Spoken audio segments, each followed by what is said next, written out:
Until you put us to sleep. Well, we No, are. until you put it to sleep, yeah. Our show is live. We are now. the early night crew. Oh, you're actually live now? We're actually on with you? Our show is live now? Yeah, I'm actually honored that you guys went live. Yeah, we went live now. I And when can't you're done, believe it. we'll start our intro song. Yeah. That's okay. Thank you. Thank No you problem. for. I was wondering if we could do that, and I figured we could. But Jennifer and I were talking about that earlier. I was like, "Tell them to go live." Let's just broadcast at the same time. We have all our listeners, and thank you all for listening to tonight. We're going to turn you over to the Wicked Pizza Show so Chase can go to bed. Oh, Yeah, he's going to go to bed. He's not going to hear anything. Yeah, no, I'll listen to it tomorrow, though. That's kind of the way it goes. And here's the last noise that you're going to hear from Chase. Oh, jeez. Oh, he's not nice. He's not nice. Bumpa, can't stand him. I don't know how you deal with him. Oh, you get used to him. It's kind of like I don't know. It's like having a wart. You get used to it after a while. It's not on the finger. Great, You know? I'm a wart now. All right. Chinese water torture, maybe? Yeah, he is kind of like that. Nah, I'm That's more okay, like, Byron. I was due in a couple of weeks. I'm looking forward to it. oh, yeah. I'm more like Chinese, a CIA water torture, but, Okay. Oh, CIA water torture. All right, well, guys, have a great show, and we will talk to you soon. All right. Take care. We'll see you. And those who are just tuning in, that was the ending of A Turning Point. That was the Wicked Pizza Show. We'll be on in just a few minutes, folks. God knows that if I try, I might be able to get by as one of the normal ones. But take me back home to Boston, back where I know where I belong, back where the days they seem the same, and everyone knows your name, back where I know that I'm home. So I drove off to Atlanta, looking for some home-cooked food. Well, the people, they turned away. Yeah, they had nothing to say. Man, I thought it was kind of rude. Maybe if I was their kin, they might just let me in and put me in the right kind of mood. But take me back home to Boston, back where I know where I belong,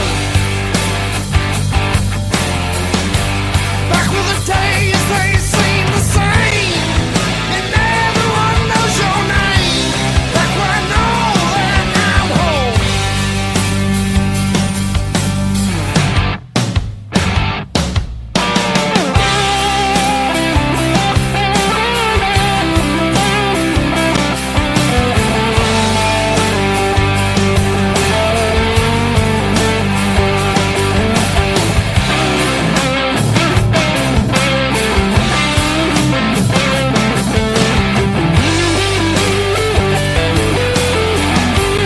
God knows that if I try, I'll get back home alive. Never have to leave again. But take me back home to Boston, back where I know where I belong,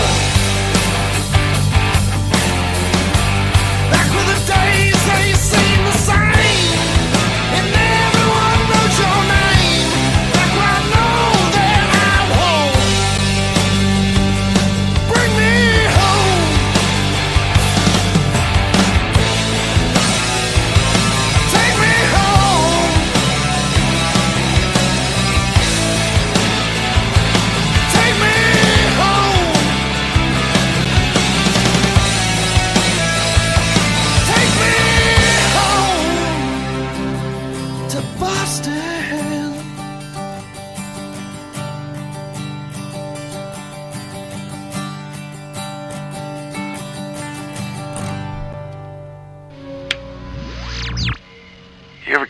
feeling that everything in America is completely fucked up. The following program is closed captioned for the thinking impaired. Coming to you live from Studio 5, high atop the Meadowbrook Building in Metro West, Massachusetts. It's the Wicked Pisser Show. Hello, good evening. It is 9:05 or 10 if you're like on that half of the room. It's September 27, 2017. I'm Byron. Well, Bumpa. And you are listening to the Wicked Pisser Show. Yeah, minus any other co-hosts tonight. Yep, no guest co-host free night. Just you and me in here for the past couple of hours listening to a turning point. Which some of you may have heard right at the very beginning when you got your notification. Oh yeah, it's show 66 for those of you keeping track. Not to be confused with V66, one of your favorite stations. The V. V for Victory? Yeah. Was it V for Victory or Video? Video. Yeah, I thought so. With the old host Perry Stone, you had all the great, Tim Estilos did a quick stint on there too. But well, you get Artie Woo Woo Ginsburg. Oh, yeah. Oh. Yeah, you're looking at me like you're interested. You're like, no, fuck you. I just fuzzy memories for you. Yeah, it tends to be that way sometimes. Yeah. But we do have a slew of things to talk about. You got a few techie things you want to talk about. I do. I want to start off and then maybe some of the Turtle Boy items you mentioned. I got earlier. one in particular, and we'll get into the hot debate and conversation, of course, of the NFL, the anthem, and not really a hot debate. I encourage anyone to join in the conversation. And anyone that really follows us knows that. Byron and I respect anyone's opinion on that, whatever it would be. And David O'Leary. Hey, Tiger Lily, she's in the room. Hey, Tiger Lily. Nice. David O'Leary, he was the young one of the group on V66. Oh, that was way back. That was, yeah. Way back, like you like That's to say. That's my era right there, my friend. And then we have another special guest tonight. We have a local comedian calling in. Thank God, because I didn't really clean that well. All right. Oh, man. And it's hot as balls up here. Yeah, it would not be a comfortable situation. Slash factor of 11. But use the bidet soon. He has, Brian Holland, he was tearing up the stages on the East Coast with his beer-soaked brand of comedy. Ooh, I like that. He's the kind of guy, I've seen him a couple times myself, actually. He's the kind of guy to go up there with a beer in hand and just off-the-cuff type guy. You never invite me to these shows, do you? I know, huh? You invite me all the weird ones, but never the good ones. He's performed with Richard Pryor Jr. For the Richard Pryor Hurricane Sandy Relief Fund program on MTV. Is a regular at the Stand Up New York Broadway Comedy Club, Comics at Foxwoods Casino, and Comics at Mohegan as well.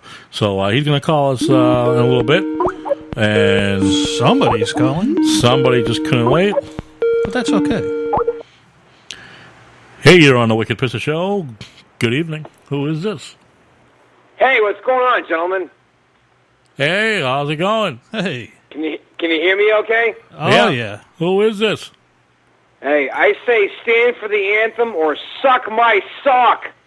Hey, you know what? Hey, that's my personal opinion with you. I agree with you 100% on that, man. And you're absolutely right on that. I agree wholeheartedly on that. I don't know what Byron's take is on that. We didn't really talk about it before show here. And, my 2 cents is that the problem really being is the NFL doesn't have a friggin' rule on it.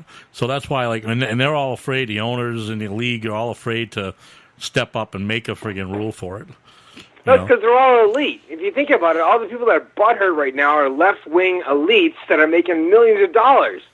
Yeah, exactly. But it's just it's ridiculous because if it were you at work and if you did that, if you stood out front and said that your company or anything else that challenges your work or something, the same views of your work, and you openly challenge it, you'd be like shit canned. You can't do that. I mean, many people around the country have been fired because of taking views that their company don't stand behind. You cannot.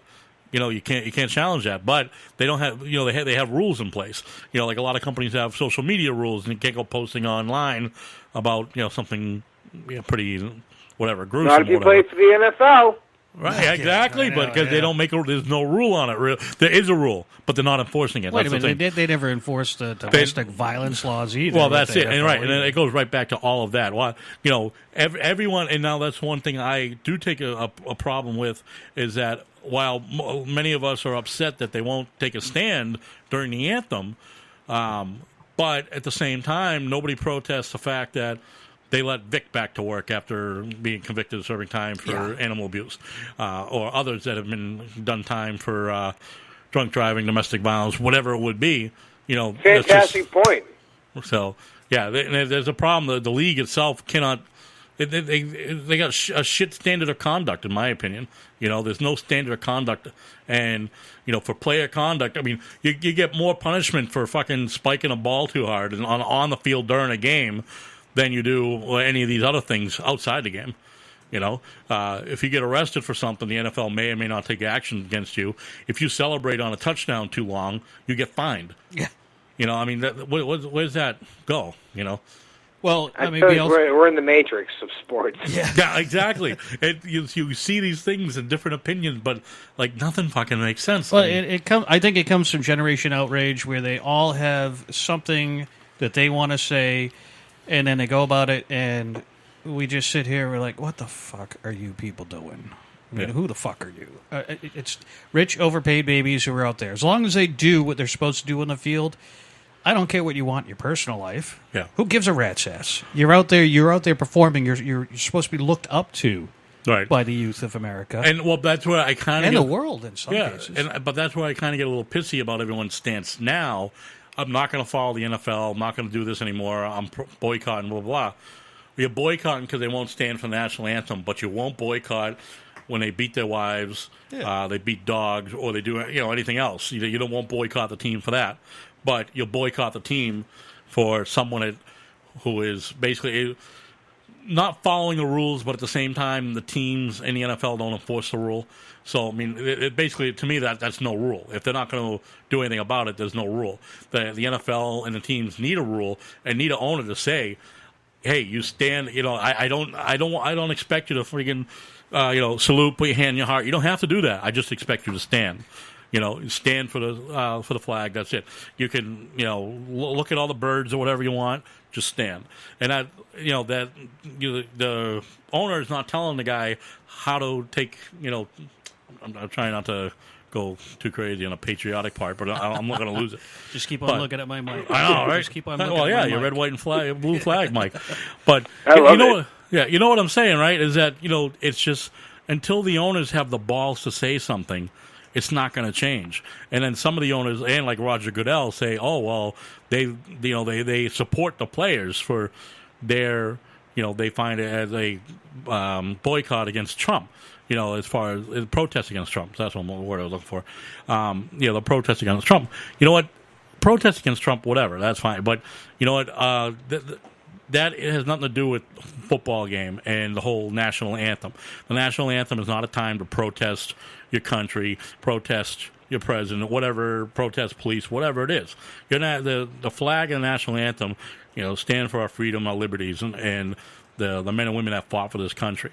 And you're 100% right, because that anthem is what unites all of us as Americans. Right, and it's that very anthem that lets those assholes kneel down during the anthem. You know what I mean? Yeah. And that's what kills me too. Is so many argue, they have a right to kneel down, and they have that right because the rules aren't enforced. The rules can be enforced because it's private enterprise. They can dictate their employee how to do it. They're in a private venue. So they don't have that First Amendment for free speech does not apply in the NFL stadium. That's true. And so that's the whole thing that kills me is that nobody, when I say nobody, the owners in the NFL don't have the balls to put forward the way they should be, the conduct that these players should be doing. And they sit there and they look and they're challenging, arguing about how it's a protest for Trump and, good job, they're supporting it. It's Trump's fault they're doing this. No, it's not Trump's fault.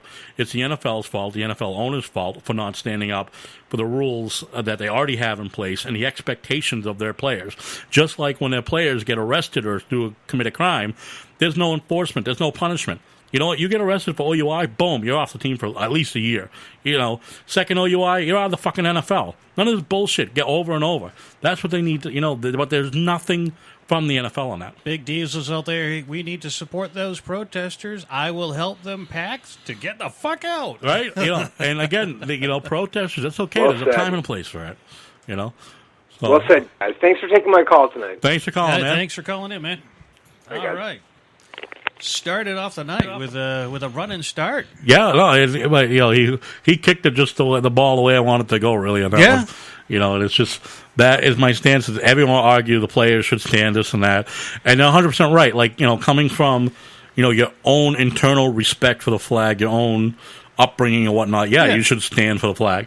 But you know what? Honestly, not everyone, not everyone's up for, just like schools, not every kid has the same belief or will stand up for Pledge Allegiance or whatever. That's fine. That kid can, like in school, that kid doesn't have to say a Pledge Allegiance. Thing is, you're getting paid $1 million a year, and you're also, you're supposed to be an idol. You're supposed to be someone that they look up to. Fine. On your own time. Exactly. Share your opinions. Don't put it out there when the entire country's watching you. I know it's your time to make a statement. Yeah, fuck you and your statement. But when you put on that uniform, you step out onto a football field like that. When every game, even the crappiest teams got millions of viewers and watchers. So between everyone watching that, right there, you become a role model. And it's whether or not you become a good role model or a poor role model. That's up to the individual player.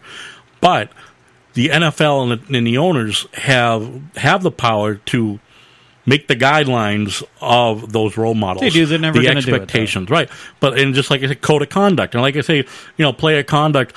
A player pushes another player on the field. They can get kicked out of the game. They get a stiff fine, right?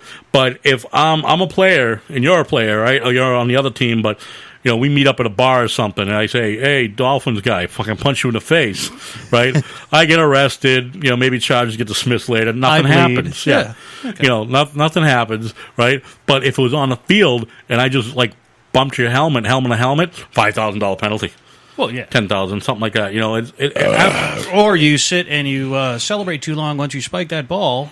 Yeah, right. That's nothing. You do the funky chicken or something. Boom, yeah, you start doing that too long. Boom, it's a penalty now. Back in the day, they used to celebrate a lot. Oh, yeah. Not anymore. You do that and you get penalized. I enjoyed that. Yeah, that was some of the better parts of the game. Unsportsmanlike conduct. I thought that's quite sportsmanlike. If you've never caught a ball like that before, I am going to dance my fucking. Right? I'm going to learn how to do the motherfucking moonwalk and moonwalk 50 fucking yards. Especially on those big plays. I mean, I know that's worth the dance or whatever. And then some players will actually do it knowing they're going to get penalized. They'll do the dance and say, fuck it was worth it because the play was so good. Oh, yeah. But it's still, that's what I'm saying. It's ridiculous is that the conduct of play, and I guess I give the NFL a little bit of credit on that as far as the conduct in play is still very tight. They every little thing, they penalize it, what they don't want you to do. They shit, I tried to learn NASCAR's rules. I can't figure that out. But they fight the integrity of the game. But again, but outside, off of the field rules, the conduct, that's where I have the problem with. There's no enforcement of those rules. I'll give you for example. I've been trying to learn some NASCAR rules. These guys, if they get fucked on the road with a speeding ticket, they can't race. Yeah. You get a moving violation and you're a NASCAR driver, you're suspended. Yeah. Yeah, Here in American football, you get stopped while you're passed out at a red light while you're about to become a starter for the... Well, could you imagine, especially being in NASCAR, or what's the other one? Yeah, the drag racing, right? That any of those sports that are strong redneck following. Oh, yeah. Could you imagine trying to take a knee in front of that crowd? You'd be the one asshole that says, you know what, I'm not going to stand for the flag and try to drop to a knee. You'll get pummeled. So a couple of idiots would come out and just beat the crap out of you for not standing up for the flag. Can you imagine the beginning of a NASCAR event? If some driver, I ain't getting out of my car. Oh, yeah. No matter what we they were say. at. Remember, we went to the. I may have offended somebody, but that's okay. That's what we do. The MMA fight. We went to the MMA at DCU, and there was some Polish guys in front of us, and we stood for the national anthem. Yep. And one kid had his hat on or something, didn't want to take it off or whatever. Everyone's yelling at him. Oh yeah. So then one of the guys, he didn't speak English, but one of the guys told him, take a fucking, everyone's yelling, take your fucking hat off, right? And so one of the kids with him nudged and told him whatever. He took it off. He didn't understand English, but they got a difference of cultures. Yeah. But I mean that's to tell you that in just a simple crowd like that, one kid who. In front, everyone's screaming and swearing at the poor kid. They were ready to just jump him for not taking his hat off during the national anthem. But now you get the football game where the stadiums are average 50,000 fans. Depending on the team or some sort. Right. But you go to Gillette, 50, 60,000 fans, and most football fans expect players to stand for the national anthem. Because most of the fans stand for the anthem. So if you think so if it weren't for the rules of the cops would arrest me if I went down to the field, how many people do you think would just go down there and stop? The field. Yeah, just to go over and dope slap the players in the back of the head. Or worldwide soccer. Yeah, the whole crowd. Fucking everybody crowds the soccer, field, everybody beating just the shit out of people. Exactly, and the perfect example is the European and the soccer. The sore loser fans will jump out to the field on a bad call. Imagine if we did that in the U.S. in football, or every time we didn't like a call. Oh man, yeah.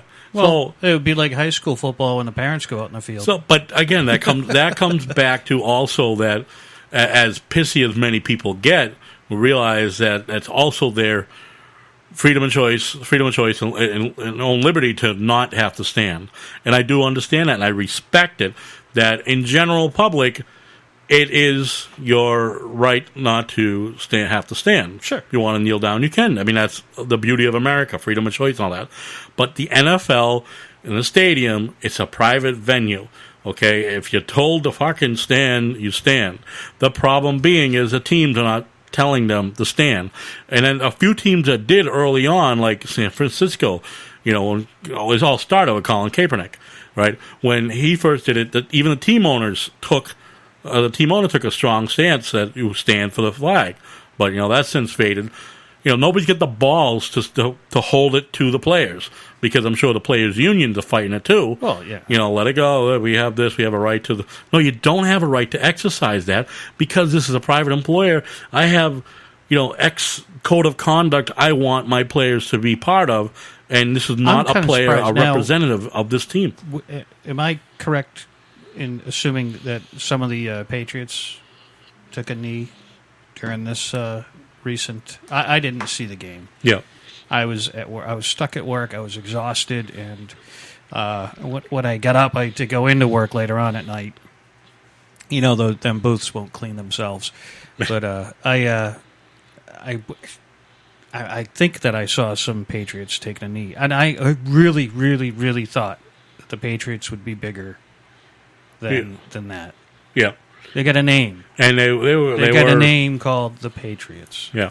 And that is one of the things I saw, too, is, that alone should chime a different code of conduct from the Kraft organization, from the Krafts in general, or from ownership, that, hello...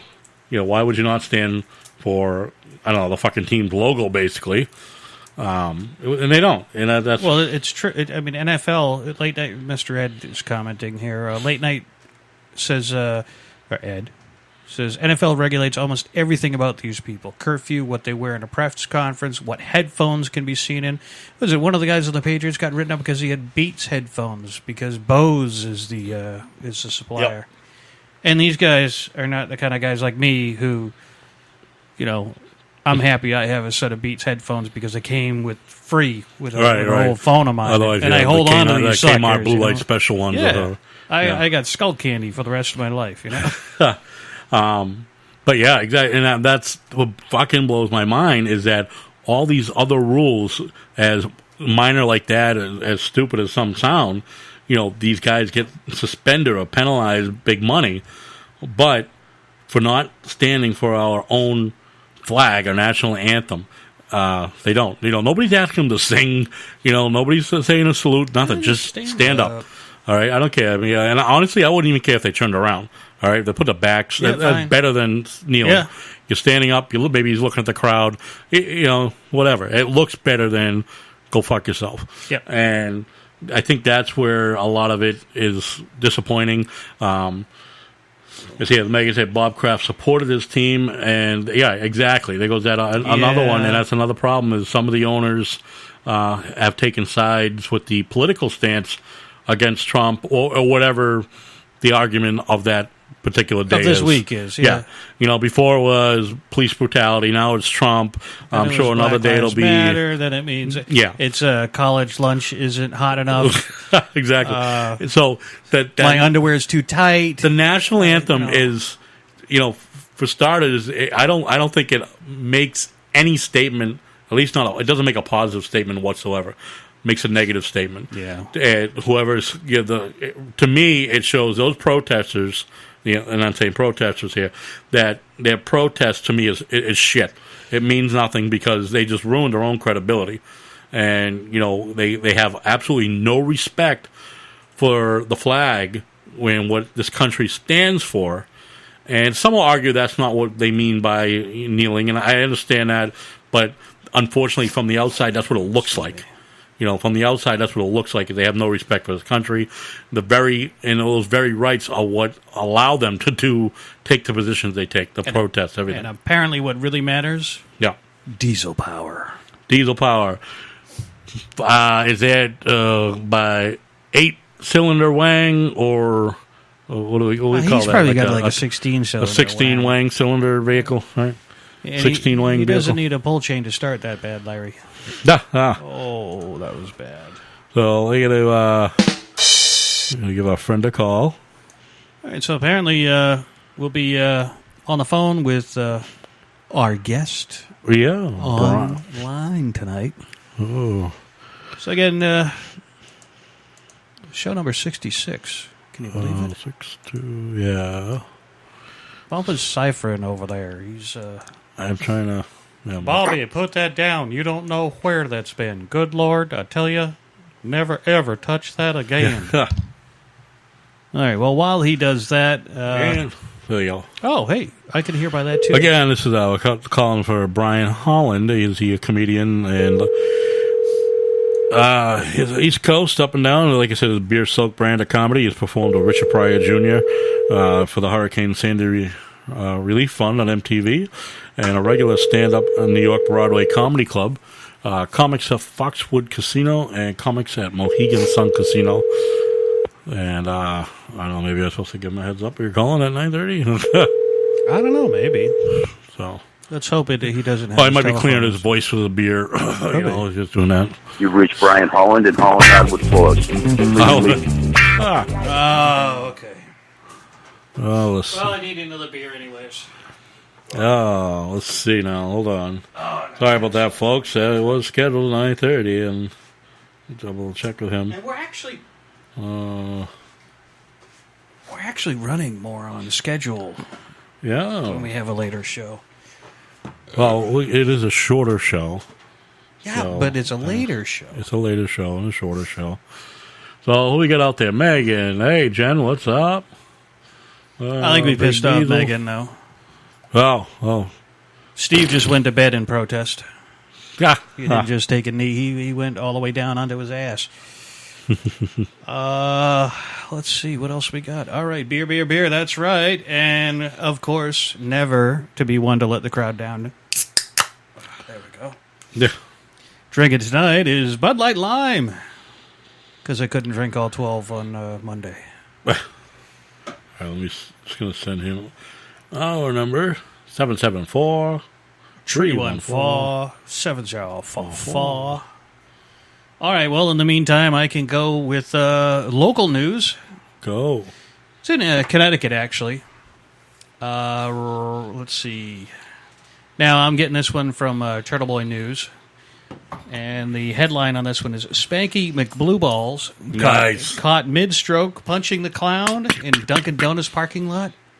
across the street from the state police barracks. Oh, Dude, yeah. come on now. Now, Turtle Boy got this by way of WINY Radio, Whiny Radio, out of Putnam, Connecticut. A Groton man was arrested this morning for public indecency in the breach of peace. Oh, Really? You're calling bopping the bishop a breach of peace? Okay, I guess so. This morning at 11 a.m., troopers were dispatched to the Dunkin' Donuts across the street from the barracks. When troopers arrived on the scene, they located a male inside a vehicle masturbating while watching porn on a mobile device. The individual, 29-year-old John Christopher Willis of Groton, was arrested in charge of public indecency and breach of peace and placed on a $5,000 cash or surety bond and is scheduled to appear in Danielson Superior Court on October 4th. So anybody wants to go pick up a date, I mean, he's a classy guy. Dude, let me tell you something. Go find a rest area someplace and pay the overages on your on your cell phone bill instead of surfing off of the free Wi-Fi at the Dunkin' Donuts where you're going to get caught. yeah, that would make a little more sense, wouldn't it? Oh, Turtle Boy blames the Patriots. And this is what happens when coffee's only 89 cents after each win. He is a cheap fuck. But, yeah. I mean, seriously, battering the bishop in the parking lot of a Dunkin' Donuts across the street from where the state police are. Just, Hey, everyone has their own personal excitement. well, apparently, yeah. Well, this guy is, let's see, where was he? Oh, my God. You couldn't get much closer to the state police barracks. Right across the street, huh? Same damn street. Nice. Fucking idiots. Then we also have, this one comes by way of thesmokinggun.com. Truer words have never been spoken on a cheesy message t-shirt. This guy's got a green t-shirt. He was arrested in Connecticut, of course. A guy wearing a t-shirt that said, beer plus beer equals shenanigans. So, yeah, that was his, Connecticut State Police pulled him over around 10 p.m., watching this guy hit a sidewalk and violating other traffic laws. Failed his subsequent field sobriety tests, and a police search also turned up marijuana and drug paraphernalia and a small machete. What kind of shenanigans this asshole was up to? Oh. So, booked on an assortment of criminal and vehicular charges, Corey was freed from custody after posting $10,000 bail. A little bit steep. That is, especially for Massachusetts. No, it's Connecticut. Well, even, yeah, but they're just as bad. What, $5,000 for bopping your bishop? $10,000 for wearing a bad T-shirt and driving into a curb with a machete in the car? Come on now. It depends what he was intending to do. Oh, Newport girl spending half of the weekend in Connecticut. Watch out for the chicken chokers. Oh, yeah. I've got more. This is cops robbed. Cops report a man robbed at gunpoint as he watched football from his man cave. This comes from the land of the Black Dog Radio Show. Oh, boy. Illinois. Sunday evening as he watched college football in his man cave. This is Peoria, Illinois. Okay, that's a little more urban. Yeah. A 9:30 p.m. robbery, investigators say, occurred as the homeowner was relaxing in his renovated garage, the door to which was open. While sitting on his couch, the victim heard a noise in the man cave. When he turned around, he saw the young man point a gun in his head. The intruder demanded cash. I don't think he's there for my dick. But when the victim there said he had none, the gunman said he just took the cell phone. Dude, what the fuck you gonna... I mean, 10 years ago, taking a cell phone was okay. Yeah. Well... These things are more locked down than computers are. Yeah, but they'll just take it someplace and cash it. And do what?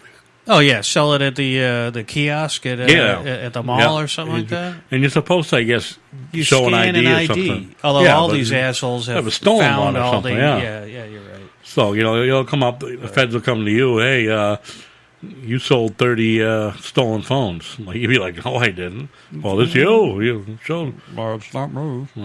Jailers in Mississippi, Tupelo, Mississippi, took a booking photo. It ended up on the smoking gun, of course. And they posted to the webpage. A couple hours later, they took it down. Thankfully, the people at the smoking gun were quick at snapping a screenshot of this one. Gregory Baker was booked into county jail where he posed for the mugshot that was shown. He was charged with misdemeanor domestic violence, telephone harassment, and he remains locked up because he can't post a $2,000 bond. The T-shirt said, "Pussy, the most expensive meal you ever eat." Yeah. Well, Can be if you get the wrong girl, I guess, right? half hour later, his booking photo was replaced with his shirt on inside out and backwards. Ah. Yeah. You can see, I guess you see like a lieutenant or a cat. Guys, Oh, yeah. we can't release that one.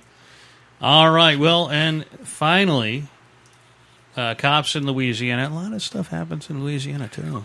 A lot of stuff. Bong, bong, bong, bong, bong, bong, They arrested, or actually, they were arrested. They got booking photos. A married couple is facing obscenity charges after they allegedly filmed themselves having sex in a Louisiana public library and then uploaded the video to their Pornhub page. They also, apparently they have a fairly popular Pornhub page. Oh, yeah. That contains more than 160 explicit videos. I haven't checked that out myself yet. But you will for research I will purposes. for research for the show. Absolutely. I mean, I'm looking at the booking photos here, and she is just not attractive. No? Maybe her naked is better. I don't know. Well, that's why they make pillows, right? You know, their porn. They got more subscribers than we do. They got 4,187 subscribers, and videos have been viewed more than 1.7 million times. Oh boy. Let's see. In his a brief about you, his Rex Jernigan, who's the name of the guy, wrote that he always loved to be nude and show off the body since I was a teenager. This is all in quotes. He added, "Hope everyone enjoys our videos. The more attention we receive, the more we'll post." Well, I mean, they've been, Jesus, they were in a mall, local Walmart, Burger King. Jesus.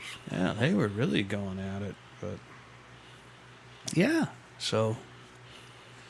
Oh, yeah, that, and of course, CBS just aired the newest installment in Star Trek Discovery.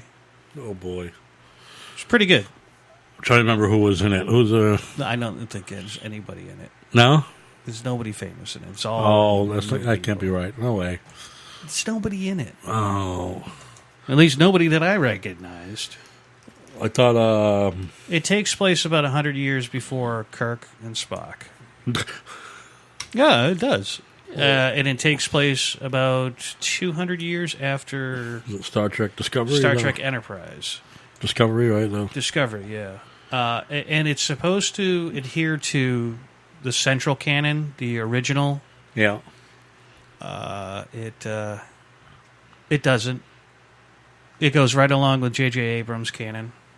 The look of the Klingons, the way that everything looks, the lens flare. They even got the lens flares on the fucking show. Don't do that shit. We don't want to be, blinded when we got big, huge HD TVs. Oh, come on now. I don't want to be squinting my fucking eyes trying to get my geek on watching Star Trek, The acting was great. Yeah. But the acting was great. The story was really good, and you can tell that they've got a good writer on board. I just hope they don't turn it into more of what the movie franchise is. Don't get me wrong. You don't like the movie franchise? I like the movies. Yeah. But they're not Star Trek. Wow. What do you think they are? They're it's like the new Star Wars stuff that's coming out. It's wannabe. Boy, you are a picky bastard when I it comes am. to this shit. Hey, listen, at least I'm not out there fucking protesting like these, Snowflakes. These kids who can't even hold signs up because they're so weak from being spoon-fed by mommy and daddy. I've seen a few pictures where, they're out there screaming and chanting the signs upside down. They're all wearing pointy ears for, Yeah. I like Spock. Yeah, well, you know what? The story does change over time, but what they tried to do, they rewrote a bunch of shit in the movie canon. Yeah. And they adapted it for today's audience. These kids have the attention span of a small gnat, and if you're not blowing shit up on screen every 30 seconds, much like I just noticed that they redid what do you call it? What's the one thing you heard from players? Sorry about that. Well, it gave me a break to take a breath, so that's good. But everything needs to be blowing up. Oh, they just did Flatliners over again. And that wasn't a very good movie to begin with. No, I'm trying to remember the original one. Kiefer Sutherland was the only one who really was any... Well, there were a few, but at that time.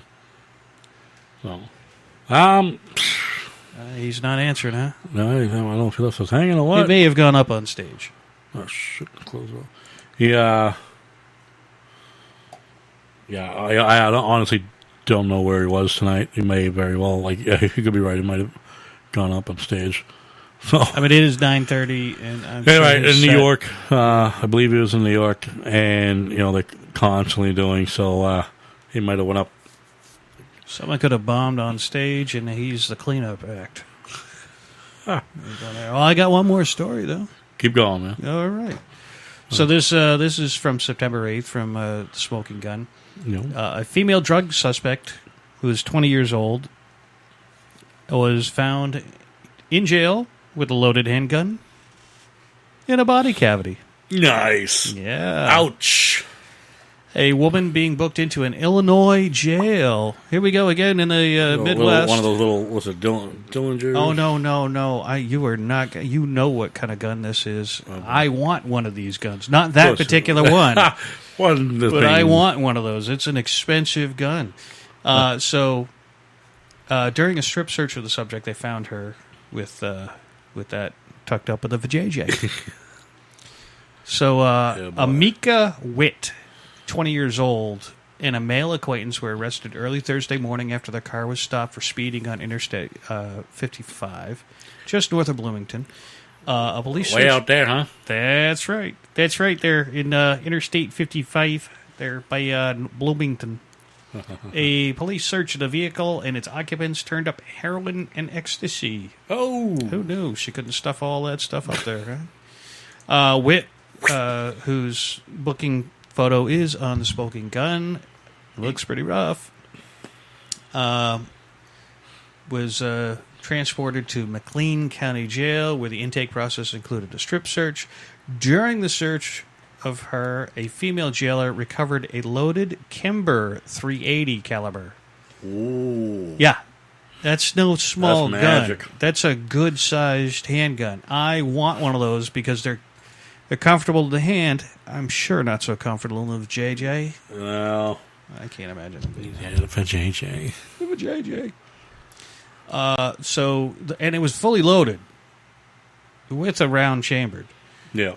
The handgun, according to their Kimber's website, weighs 13.4 ounces with an empty magazine.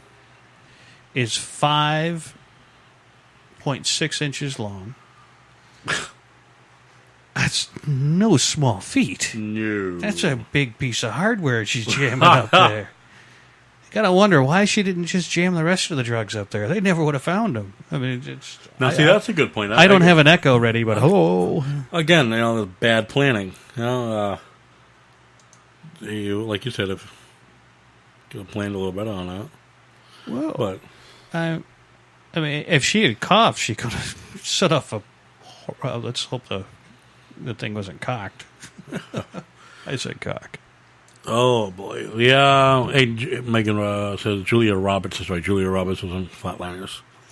Oh, yeah. Oh, yeah. Like, you act like she's bigger than Kiefer Sutherland. No. Come on now. Was she in 24? No. She was in a movie about a prostitute with a heart of gold. Good for her. Yeah.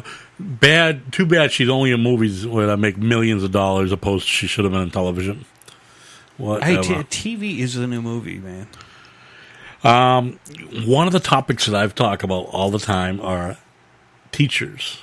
Teacher. Right, dirty teachers. Yeah, see, that's happening a lot more than it ever did. I've got another one here that happened. Because we have younger teachers now. I guess it is. Can't keep it in their pants. Shit, man, they were all 80 years old when I was... Well, this one, she is actually 40. Looks 20. 40 is the new 20. Apparently. That's why I live like a teenager. Right? Former middle school gym teacher in Georgia was arrested for a second time this year for having sex with a student. All right, whoa, second? Second time. The previous one was with a student that was 18 years old at the time of the alleged relationship. Oh, well, then that's not illegal. No, she got off. I guess she got off on that one, but... Literally. Yeah. Yeah, that's... But mouse went to sleep, sorry. Some states... you ever get the feeling?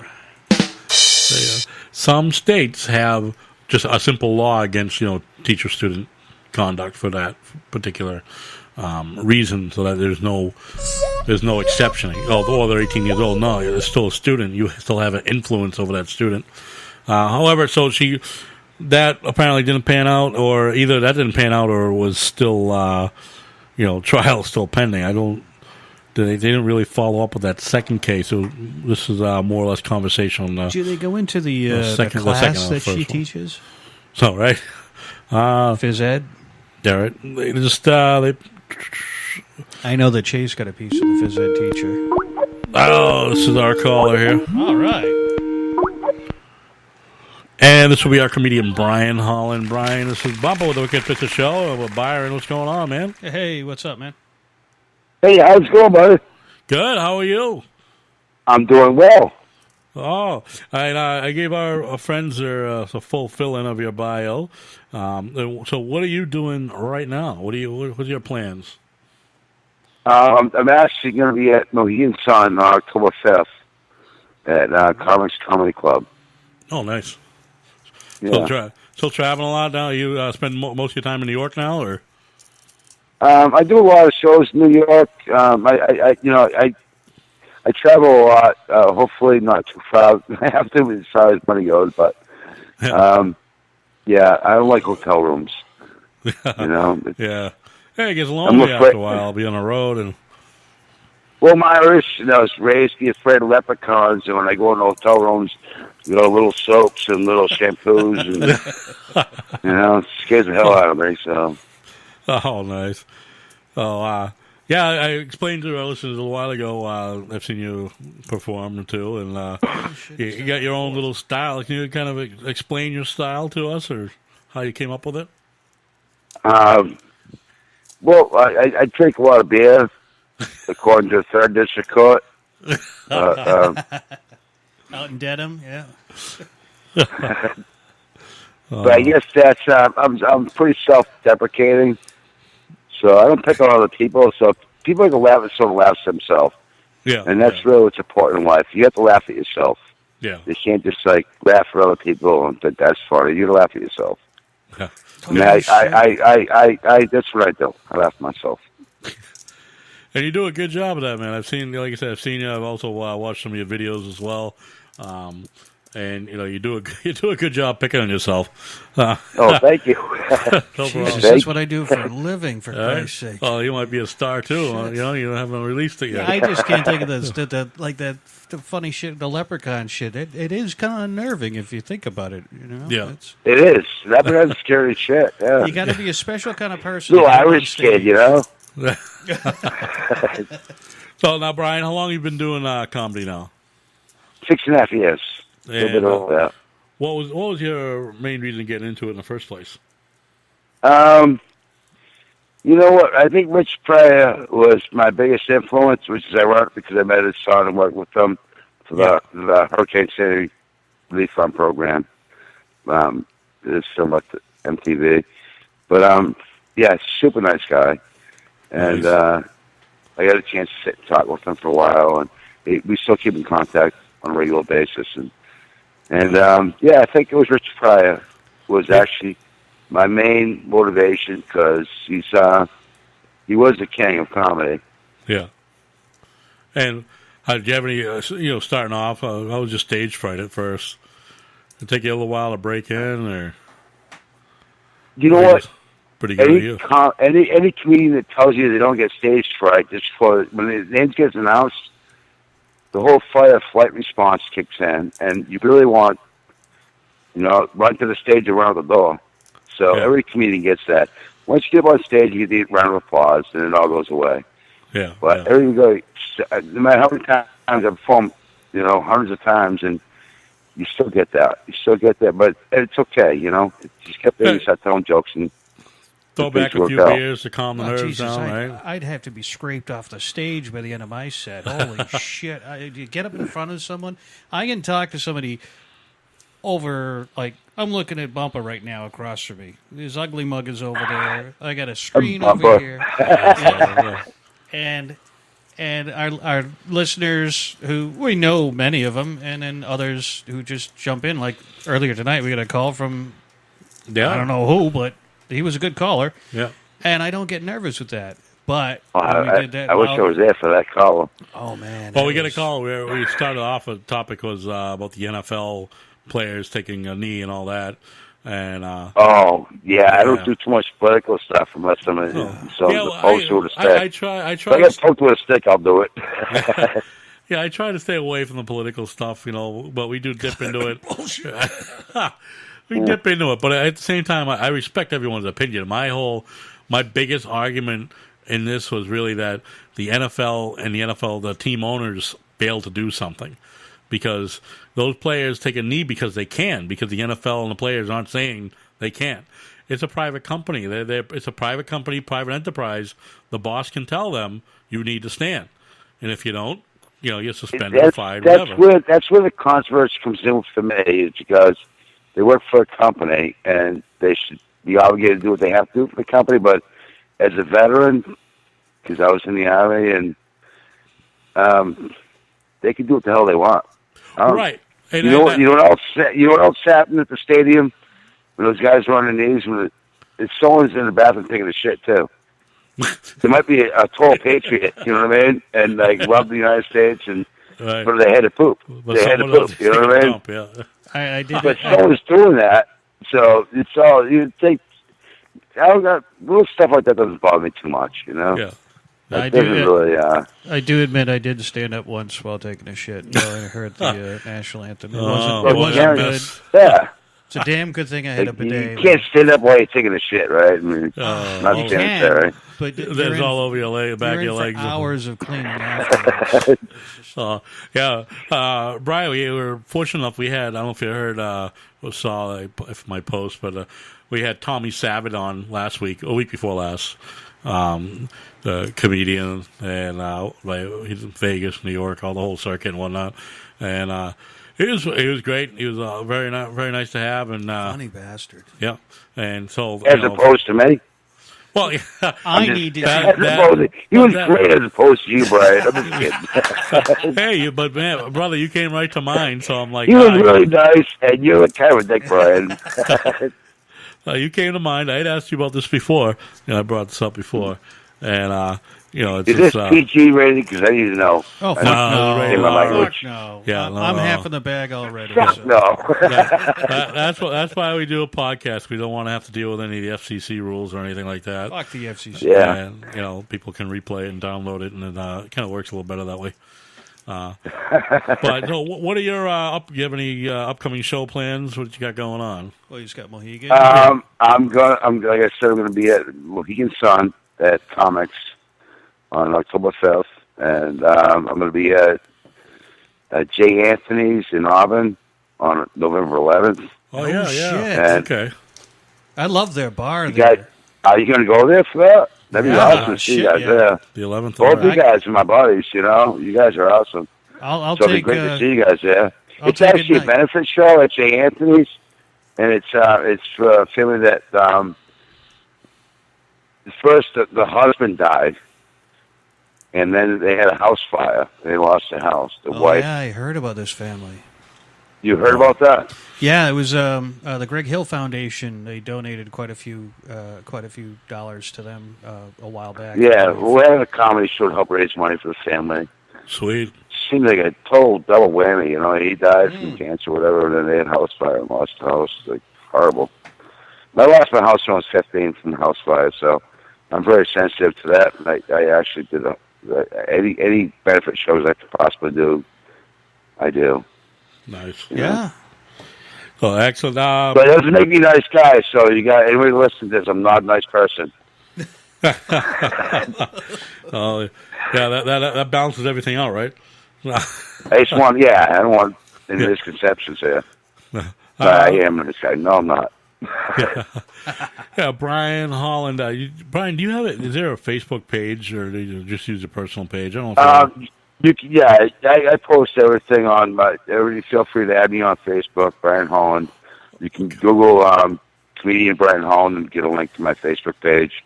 Okay. Add me. I'll add you, and enjoy my jokes. And yeah. All right, man. I appreciate it. Thanks for calling in, brother. Yeah, we thank you for calling, man, and we'll it's good to see you guys. I'll be contacting both of you guys. You guys are great. Thank you so much. All right, Brian. Appreciate it, buddy. All right. All right, you guys take care. Thank you. You too. All right. Have a good night. Brian Holland is a local, lives in the Central Mass area, and like I said, I know he does the New York circuit a lot, as well as Mohegan, as you said, Mohegan and Foxwoods. I know he does that. That's going to be a lot closer, the Auburn show, than Mohegan. Because I was thinking, I got the day off, go down and pass out my car after the show. Oh shit! What's that? But my phone, I think. Got phones buzzing all over. I know. I got to silence it there. So, but yeah, that was great. Brian, like I said, I've seen him in person. He's got that, that style where he just rags on himself, and it's just he tells you how he I fucked can't up wait this, to fucked hear up his that. stuff. I can't wait to hear his stuff. Now, if I had been told ahead of time, I would have done some research. But we'll get another one on probably next week when shall we say our friends are coming. Would you like to share that? I think we can. Okay. I think she's. I believe she's fairly out. confirmed. Yeah, she said she's made it. Next week, third, I think. The third. What day is that? Tuesday or Wednesday? Oh, that's a good question. Let me check my calendar. I forget. It's Tuesday, Wednesday. We will be having Patty Cakes and Abigail back. They were on a third. It's a Tuesday. Tuesday. Okay. For those of you counting at home on your calendars, we had Patty Cakes and Abigail not too long ago, Abby, and it was a great show. So we definitely want to have them back. And it was like a hit and run show that night. Yeah. They were limited, but they out. came. They were limited, but they came, and they didn't want to do the show. And we'd definitely like to have them back. They added some great content. They kicked their ass, and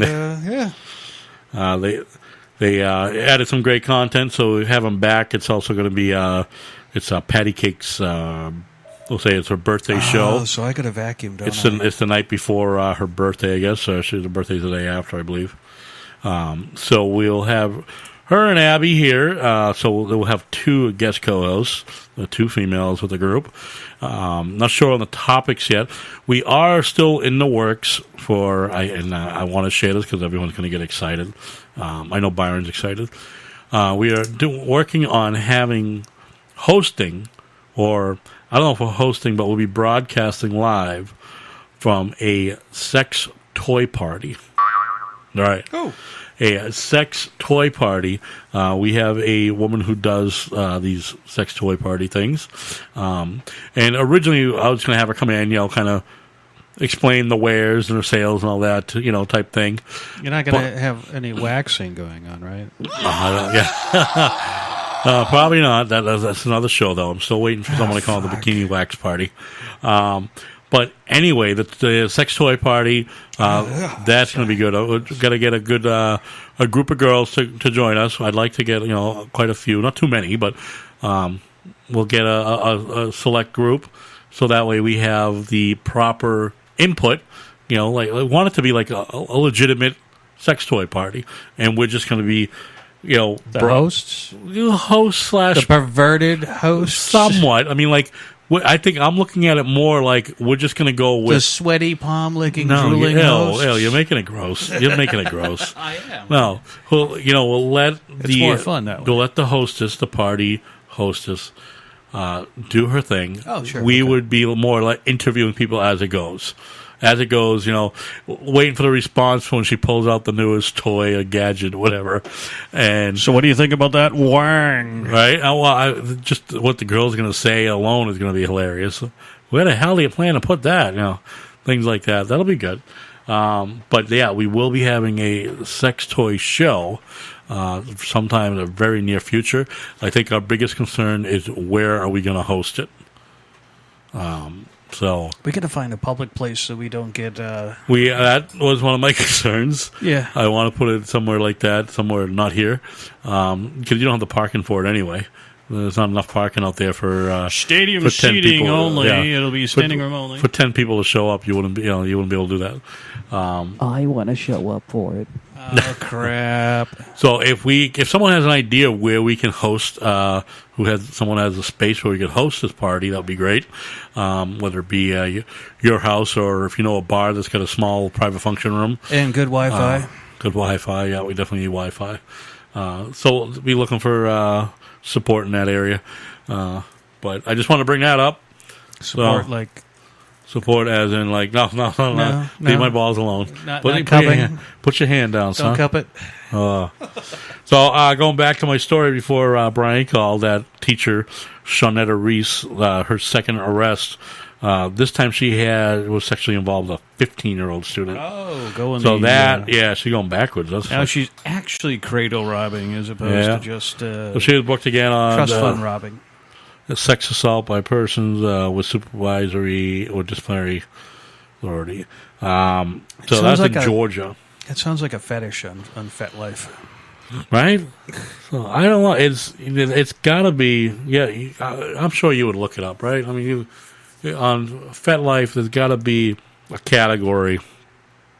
Well, I mean, there is probably, right? Younger and older, right? Age play. Right, age play, right? Because there are girls who like older guys and vice versa.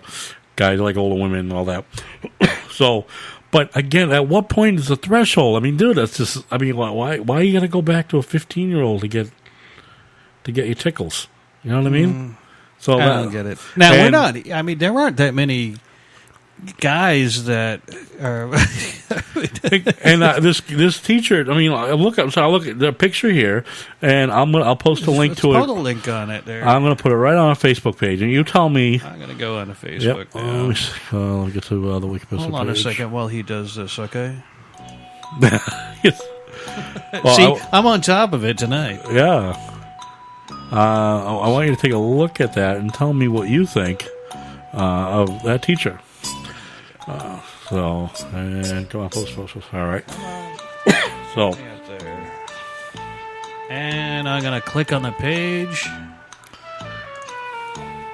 You see that? Let me see. Wait for it to pop up. Ready? I'll wait for it to pop up behind you. Okay, that ended Wait for reflection. I know, you're looking at the reflection. And you're going to, right? Where are they coming? I'm getting messages, too, here. There it is. Ready? Holy shit. Right? I got a boner. Hey, where are the white women at? Again, right there. Right. Holy shit. Again, another teacher. Gym teacher. She's a gym teacher. Yeah, so physically fit, She got a doctorate on why the... how she can spread why. Yeah, But again, it blows my mind. Bet you she's flexible. There's got to be... There's a disconnect upstairs. And that's a disorder I'd like to learn more about, just to know it. Just to know. There's got to be something that causes the woman to trigger like that. Especially most, not all. I mean, what the fuck kind of name is that? Shawnetta. I don't know. But most of these teachers, not all. I mean, there have been plenty of ugly ones too. But I would say easily, 80% of them are fairly attractive women. Yeah. And so these are women that could easily get a mature adult male. Yeah. Probably pretty much at their picking. I would swipe right. Yeah. They would so they would be able to get their own pickings, but they go after a 15, 16, 14, whatever. So apparently, like, if she was looking at a picture of you or me, it would be a swipe left. Right, yeah. And then see somebody who looks like 3, 12, or 13. Right. Yeah, apparently so. Jesus Christ. But it's always been something, that blows my mind. That's just, I think that amazes me more in like wanting to learn of the psychology part of that, the psychology. That's fucked up. Then there's another one. Now, one, I saw this, where was it? There was, I'm trying to remember the name of the place. Anyway, a supermarket, it's a Walmart, for one, Walmart in West Boylston, Mass here, and it was supposed to be another supermarket, switched over to all self-serve checkout. It's about time. Are you kidding me? Fucking easy as shit. For most of us, wait until grandma gets in front of you. Okay? There are people that have no idea what a fucking barcode is. Okay? They'll just sit there running a can over and over. Why doesn't this work? And then you explain it, and then just like, it's just not, it's going to be a nightmare for some people. A huge, So it's like, I got an apple. Okay. That's another thing. You got to type in for the apple, the bakery goods, all that. I got mushrooms. Okay. Cheerios. Okay. Cheerios. Oh. And now you are doing a pignette. Right. Get out of the way. Yeah, because now I've been there for like 3 minutes already, and I've seen you do 2 things, and you still have a cart full of shit. Yeah. That was going to set me off. Hey, I can't wait till they start using RFID tags. You just put shit into bags as you go, and then you set it up with your phone. Like I've been using, I got this new Note 8. Yeah. This thing is the biggest phone on the market right now. And that's what you like. I fucking you love like it. Pig. Yeah. I like to advertise. Oh. Mr. Ed says up there, picking up on my thing about the thing. Yes, as far just as, for educational purposes. Yes, well, I just want to know what particular part of the brain just triggers a woman. So see if you can get her cell phone number. We can get her on the right? show. Yeah. Hey, we can do that. All right. So if any of you know out there who anyone knows a teacher that had this problem, have them call us. Or we'll be gentle. Yeah, give me the digits. We just want to know. Hey, what the hell were you thinking? What the hell were you thinking? But yeah. Then when I saw this, as far as the self-serve checkout. Again, I think it's going to be a nightmare for some locations. And I know, and I brought it up because I know more and more stores have been thinking about it, because it's their way of cutting out employees.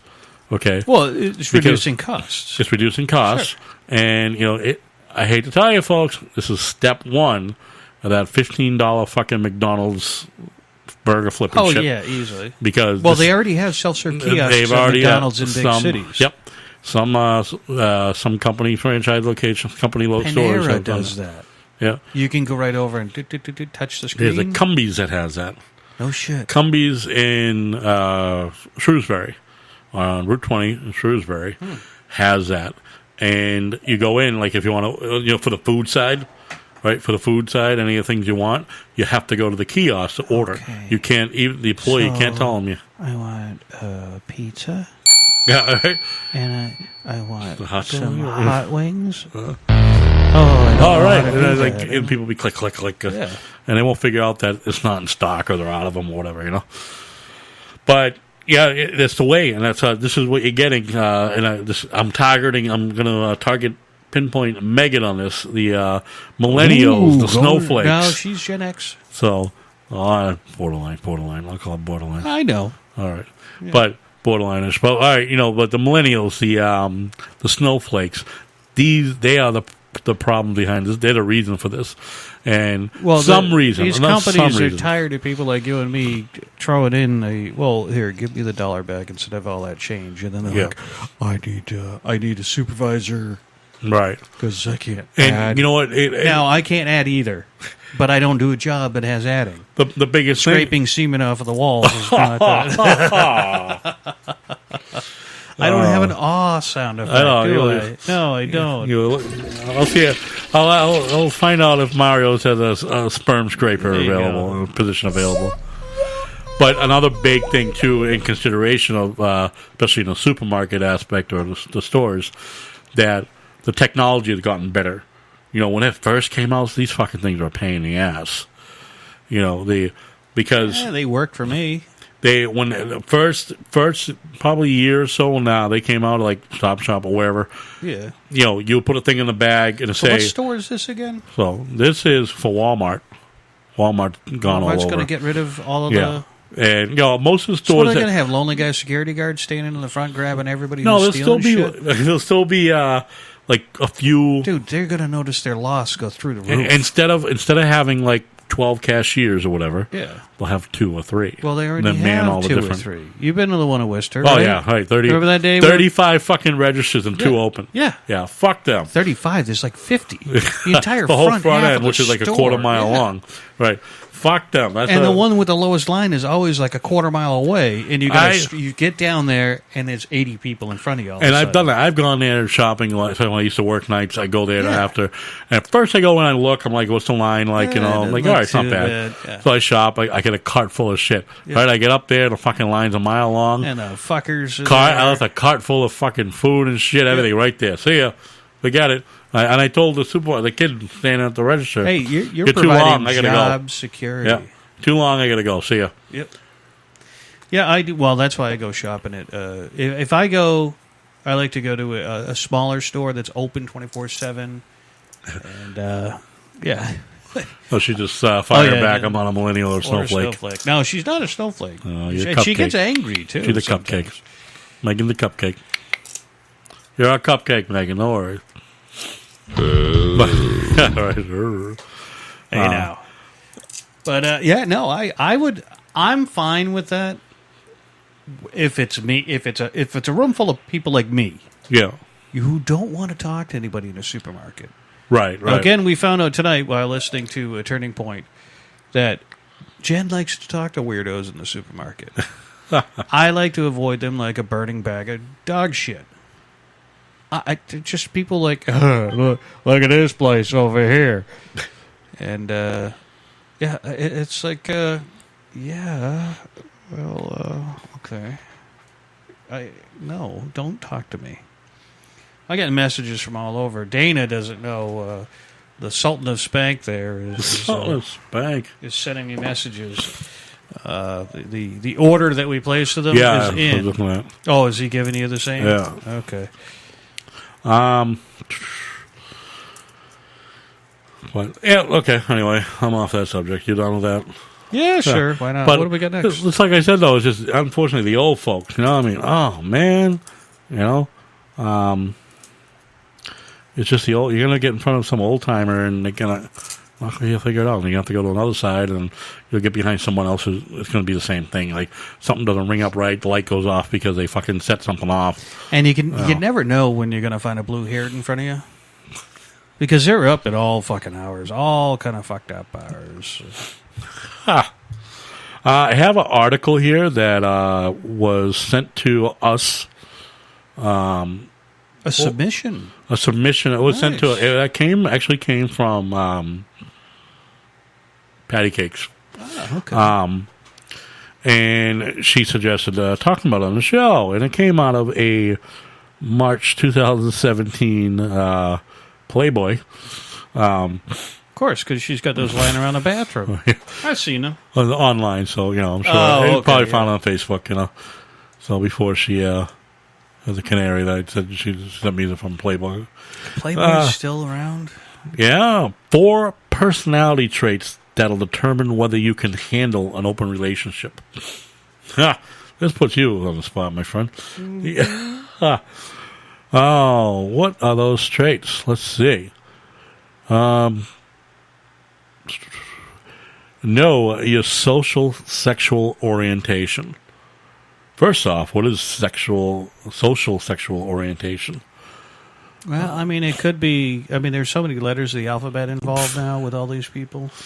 Well, what they're talking about here is your degree of comfort with casual sex and the ease with which you can separate sex from emotion. In other words, you're the kind of person who thinks sex without love is okay. If so, psychologists would say that you have an unrestricted socio-sexual orientation, meaning that there are fewer constraints over when and with whom you're willing to get it on with. By contrast... Well, that makes you sound like a sociopath if you just... a sociosexual. Sociosexual. Sociopath. By contrast... Stop looking at me like that. If you need to be close to someone before sleeping with that person... You would have what's no, called... your guy can't walk in a room and go, I'm going to bang her in a few minutes. Well, see, yeah, if you felt that you needed to have that connection, that's where you're probably on a fine line with this too, though. Because if you had a connection with that person, then you have a restricted orientation. So, which means... fucking turn the dial down, man. I mean, what the fuck? It's pretty simple. If you prefer to have at least a little connection with that person, then that's a restricted connection. If you can go over there, you see a chick over there, yeah, all right, boom, boom. I'm sorry, the number you have dialed is not available at this time. Right. So if you go over there and just do it without, no hesitation. Just start humping legs and shit? Exactly. Okay. Then you're the sociosexual. All right. But you do have some type of restriction. So I'm not a sexual you sociopath. You are... Yet. A restricted sexual. All right, restricted orientation. I suppose I got to do the trash. I'm looking over here. I got an overflowing bag of trash, of cans, and more cans in the bottle bag. But hey, Patty Cakes, what's going on? Holy We're just going shit. over We're just your talking about you. Speaking of social, your article. sexual, The article you gave us a while back. The 4 personality traits for an open relationship, and we pinpointed Byron on the first one. Know your attachment style. Beyond your social sexual orientation, your attachment style matters too. For example, when you're in a relationship, do you need a lot of comfort and reassurance? Do you worry about your partner might leave you? If you answer yes to those questions, psychologists would say that you have an insecure attachment pattern. Yeah, I don't think you do. I mean, if the girl got up and left, you'd be one less thing to worry about. Make sure you lock the door behind you. I mean, it would be like a Band-Aid hurt, and I would... But a study of same-sex... About a week later, I'd get up, A study of same-sex couples found that for insecure people, being monogamous was linked to higher satisfaction and commitment, whereas being non-monogamous was linked to lower satisfaction and commitment. By contrast, for people who had more secure attachment style, they were about equally happy regardless of whether they had opened their upper relationship. Upper relationship? Had opened up their relationship. Okay. Put it another way. If you need a lot of reassurance that your partner loves you, or you're threatened by the prospect that your partner falling in love with someone else, consensual non-monogamy might lead to a lot of anxiety, jealousy, and hurt feelings. Fuck, dude, I'm just anxious. When making something in a microwave, I stand with a lead plate in front of my balls. I mean, shit. However, if you're more secure in how your partner feels about you, opening up your relationship is probably a less risky bet. Well, I don't know. But, yeah, this is a pretty heavy topic. Yeah, it is, and it goes a little more. A lot of words. Words. Well, I mean, they're really defining people on the types of, the type of position you take as far as. Patty Cake says, this topic. I can't even read right. Jesus. I'm getting too old. 3 beers and I'm like fucking Rizzo. He was out of it. I heard you guys out in the parking lot like a half hour later. I was face down trying to pass out, and I hear. I thought the old lady was talking on her cell phone again. Yeah, I imagine how your neighbors must have felt.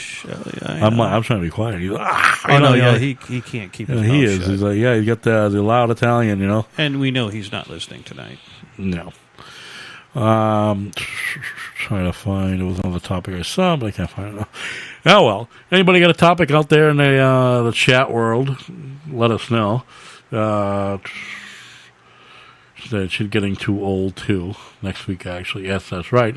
We did mention a little while ago, Patty Cakes, about you and Abby coming into the show next week, and that would be your birthday show the night before for you. And little round of applause there. She's going blonde next week, so I'm going to wear my sunglasses. Yeah. Yeah. Bright light. We got to change the lighting in here, man. Why? What do you want to change the lighting to? The too bright something for less you? fluorescent. You'll bring in your pink light from Yeah, the, I'm going to bring in the mood lighting. I'm going to spend another $80 for 2 light bulbs and fucking... I mean... Dude, let me tell you something. Once you have the technology running into place, yeah, you get used to it. You walk any room and it's a tropical twilight. You know, you're like, Alexa, bedroom on, and then this nice little, oh jeez, $80 investment pops on. 2 different tones too. It does a whole color combination thing. I'm gonna go into debt. Just, no, the lighting is not fine in here. Do the pink light. Yeah, the pink light is good. I've Bubba likes the pink light. Yeah, not me. Pink light. Oh, yeah. 8 questions that the women would ask a guy before having sex with him. Oh, do girls want to know what we think? Apparently, but I mean, the first one, I guess... Would you? How would you answer that? I hate to put you on the spot again. But I'll just go ahead. Fuck it. Right? Have you been tested? So, no, but I also know that I haven't hung out with any junkies and slept with any junkies. Yeah, you hope, right? And obviously STIs, STDs are STIs, STUs, STDs, STIs, STDs. CSI. Yeah, obviously you don't want to give one to somebody, but like you said, it's when you minimize your partners or know who your partners are helps. Well, yeah, just walking around, just flopping your junk out and hoping for the best to have it happen. I mean, you gonna be okay there? You're such an idiot. Oh, yeah. You can't flopping stop your junk out. Yeah, it is. Going up and going, hey, baby, look at this. Yeah, right. It's not something that I can do. Oh. Are you kidding? I'm the kind of guy, like, I wouldn't pull it out, but then, like, if the girl asks, I probably can't get out fast enough. The zipper gets stuck. I'm like, oh, shit, That's why I wear buttons. Button flies. I hate button flies. Done. You're open. It depends. I mean, only if the holes are good enough. Oh, no, you train them. You have to sit and, you really have to. It's like Velcro, but quieter. I don't know. And, of course, that probably should have been the first question, but they made it the second. Are you married? Not that I'm aware, but I know that my first ex-wife is now listening to our show. Oh, there you go. Yeah, I was speaking with her a little while ago. We Oh. were just sitting back having a little chat, and I showed her the webpage, and she thought we were Cool. funny as fuck. Oh, it's crazy show. Yeah. Jean Marie, what's up? Yeah. So, are you married? Even if it's just a casual relationship, you want to know if he's seeing other women. So, that's a good question too. I mean, it is. It's fair. I mean, even if you have just a ongoing play relationship, you definitely want to let the other woman know that you're not really seeing anybody, but maybe you've had dates or something like that. I play one on TV. Right. I mean, how would you tell that to her? I don't know how you... I mean, I couldn't figure out how I would sit there and say... I mean, you might want to break it with hey, I'm not a doctor, but I play one on TV. Yeah. It's on I'm married. YouPorn. I mean, I'm married. I have a girlfriend. I mean, but if you want to be a second side piece, I don't know. Maybe I could pencil you in. But No, I mean I Wow, couldn't. that sounds so cheesy when doesn't you it? say Yeah. that. I wouldn't. I couldn't. No. Yeah, you're No right. way. No. Yeah. Again, you know. Maybe that's like the magic question that nobody ever wants answered. I don't know.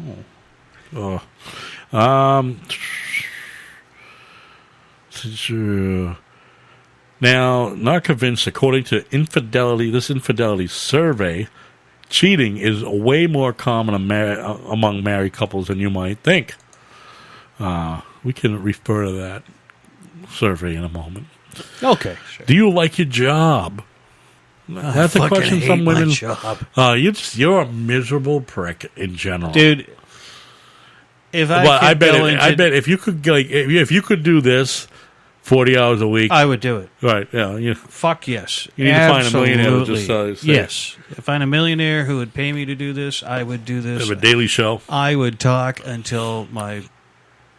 I would not mind doing a daily show. Yeah, it'll be great if we do a daily show on this. But obviously, like 3 hours a day. Well, yeah, and really, play some music, whether it be in the morning or the ride home. Ride home. Yeah. Unwind your day. So our show will start about 4 to 7. Or 4 we to get 6. you all jacked up right at the beginning, and then get you on the road and calm you down. And we'll get you horny by the time you get home. Get you all worked up, so you walk through that door, you're going to want to plow your significant other. You can almost hear him snorting on that one. Yeah. We would get you all wound up. You would be kicking that door as soon as you got to the house. Be like, yeah, I'm home. Hey, honey, how was your day? So, hey, we'll do the music show. I am planning on doing my own music show because I can't imagine you sitting across from me, just your eyes rolling out of your fucking head, going, "Where are you pulling this out of? What? Your left cheek? I mean, come on." I bet she'll say the same thing because some of the shit you play, man. Even she'll say that shit. Oh my god! No. But yeah, good luck to you. But one of those questions that comes because obviously they think it's something that. They connect as far as you being able to enjoy life. Should we take a break? We'll take a break just a second. And okay. Yes, I gotta. This one, I swear they wrote this for you. Yeah, of course they did. Nice car. Is that how we used to pick up chicks? Not gonna lie, I popped the trunk a couple of times, and no. I go, oh, geez, wrong key. Figure out he has an ego by ironically stroking it. This is called a flattery ploy. Taking it and rubbing your car. Enjoying the leather and on the dash. All right, I've humped my car. Okay. Yeah, it cost me $60 putting gas into it, but no, it was only once, and that was in Providence. Oh, I ran out of gas, and I didn't run out of gas. There's no Cumberland Farms nearby where I got my 10 cents off a gallon. So, are you friends with your ex? Almost told the question. One of them. And I mean that's rightfully so. I think. Because some women can get very jealous with that, right? I mean, you think if you were still talking. Like in your case, all right. So I do have to, it's something that I can kind of. Let's hope that this mic stand doesn't just go on me right now. So I was dating somebody for a while, and she became nervous when her phone started beep beep beep beep left and right. Yeah. One night while we were having dinner. And after dinner, she goes, okay, I have to be honest with you. I was talking with an ex-boyfriend of mine from years ago, and, he wanted to go have lunch with me, and I'm like, oh, well, where are you going to go? Are you going to have fun? And she's like looking at me going, what do you mean? And apparently her ex-husband was this jealous fucking ogre that no guy could be friends with her. Oh. That pisses me off. Yeah. If you're friends with your exes... That's fucking great. That means that you have a friendship that's built on a couple of different levels. And that, to me, friendship is more important than anything else. I mean, that's the base of it all. And if you're still talking with your ex, that's great. I'm confident in who I am. Yeah. Until I get to the anxiety part, and then I all of a sudden turn into Eugene. But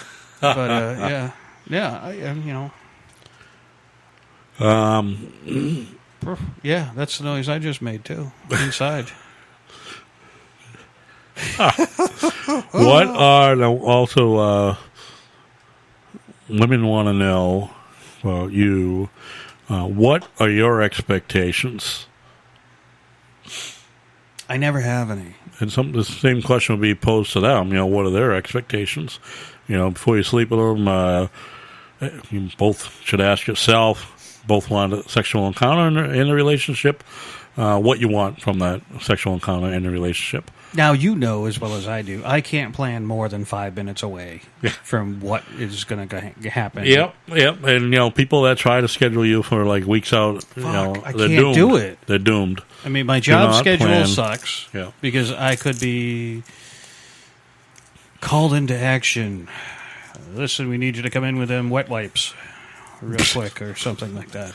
It's that and life in general. I'm kind of flighty. I have I have more of an attention span than a gnat than like today's youth, but I don't know. I'd have to say that I'm kind of hard to nail down as far as any kind of committed appearance.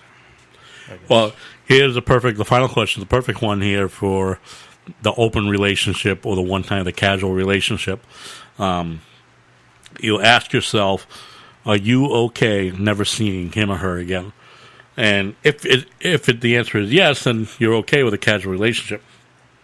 But if you can't handle not seeing them again, then apparently you don't want that open relationship. You want a more serious relationship. So that's something you think of. Are you okay with just waking up next to her saying, "All right, thanks for coming," and then what? Here's your going away gift, and right, we'll all done. Never see him again, and if you I never saw the person again. But I'm not the kind of guy that just wants to be the cold-hearted, jump on you and go. You know that for sure. After that night at the bar, that I had that girl hitting on me, and I was like, I got some pretty fucked up texts, a while back. And, we won't go into that story too deeply. Another night when he's really drunk, we'll share that story. No, we never will. No, DMH will be here. Yes, I know. All right, folks, we are going to take a break. Thank you. I'm just going to relieve Byron there for real quick. This is Drinking with the Boys, hard number 9. We'll be back in just a few minutes. You're listening to The Wicked Business Show.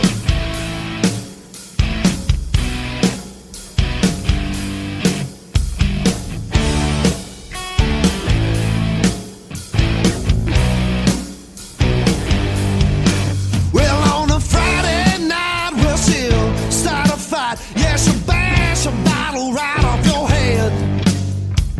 She'll give you a smile while you talk for a while, but you're never gonna get in her bed. She's got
was Heart number 9 with Drinking with the Boys. That is our theme song here at the Wicked Pistol Show. I'm Byron. I'm Bumper.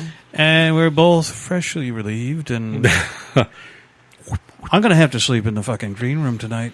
Yeah? I just went into the bedroom and turned on the Savannah sunset. And it's hot as fuck in there. Oh, shit. Who's calling in now? Hello, you're on the Wicked Pistol Show. Hey, I missed a call from you. You still on there?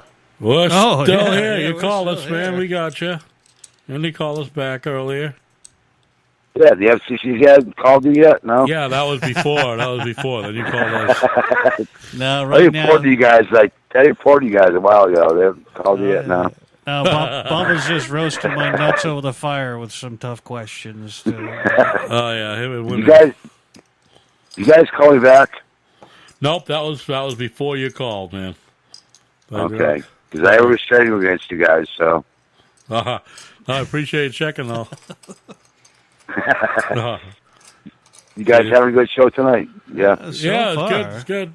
So far, it's a little warm in here, though. I'm too cheap to run the AC 24/7, yeah. but so he waits until it's like fucking hot. And then, I ran it all day. Oh, cry. Yeah. Oh. Are you in your mom's attic? Pretty much. It's well. I mean, there's some strange lady with the cat smell downstairs. Yeah, right. Very well could be. And yeah. But it's dirt cheap, and I mean, I wouldn't sit on any of the furniture, but that's only because everything I own is secondhand. I got to tell you, that's your furniture. That's the worst part. Oh, well, all right. Thanks Hey, for if checking. if you guys want to do a podcast from one of my shows, I would definitely entertain that idea. Okay, Hey, A live podcast yeah. from one of the shows and the other comedians. There you go. That would be cool. Yeah, I'd outstanding. probably back with that idea. Oh yeah, we're definitely going to get in touch with you again about that, and we definitely are going to see you out in Auburn. But yeah, Are you able to, the Auburn show is what I was thinking about. Yeah, that'd be a lot of fun. That Jay, whatever it is. What's the place? Jay Anthony's, yeah. Yeah. Jay Anthony's, yeah. They got some great food. We got drunk with the owner there one night. Yeah.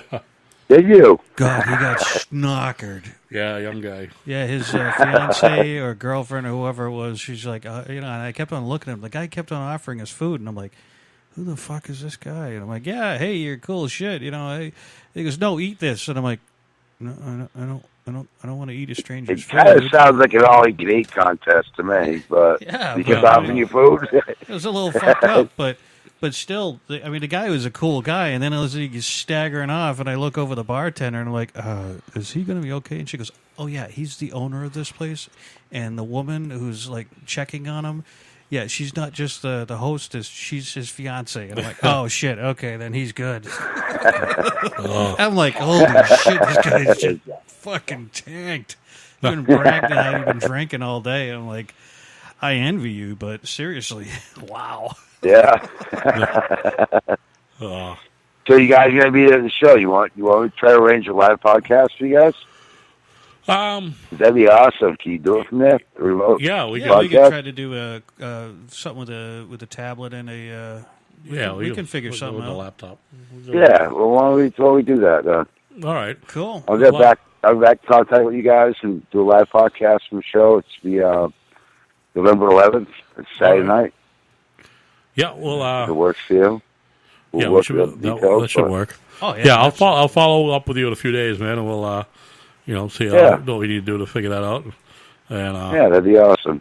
All right, I appreciate that. You can podcast all the comedians and do it live, and that'd be awesome.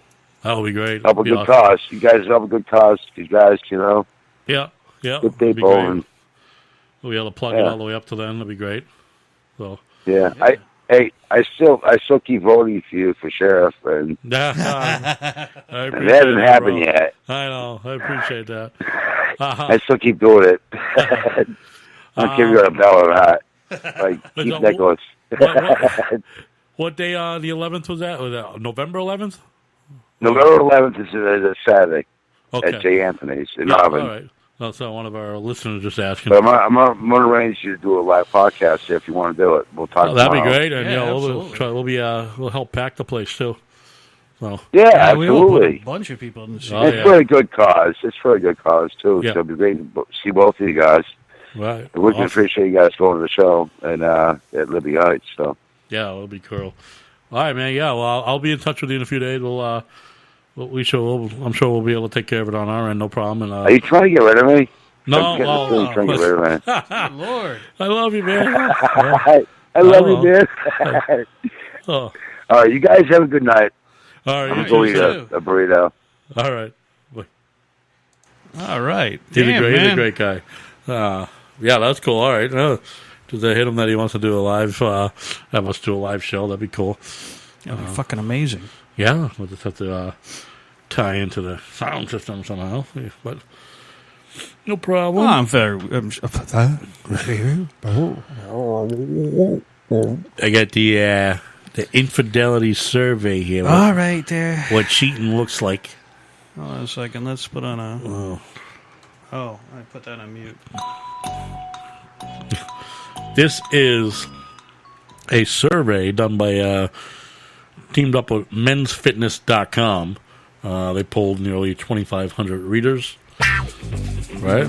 Yeah. Coming up next on the Wicked Business Show, we've got a survey that's dirty. So the survey asks, have you ever cheated?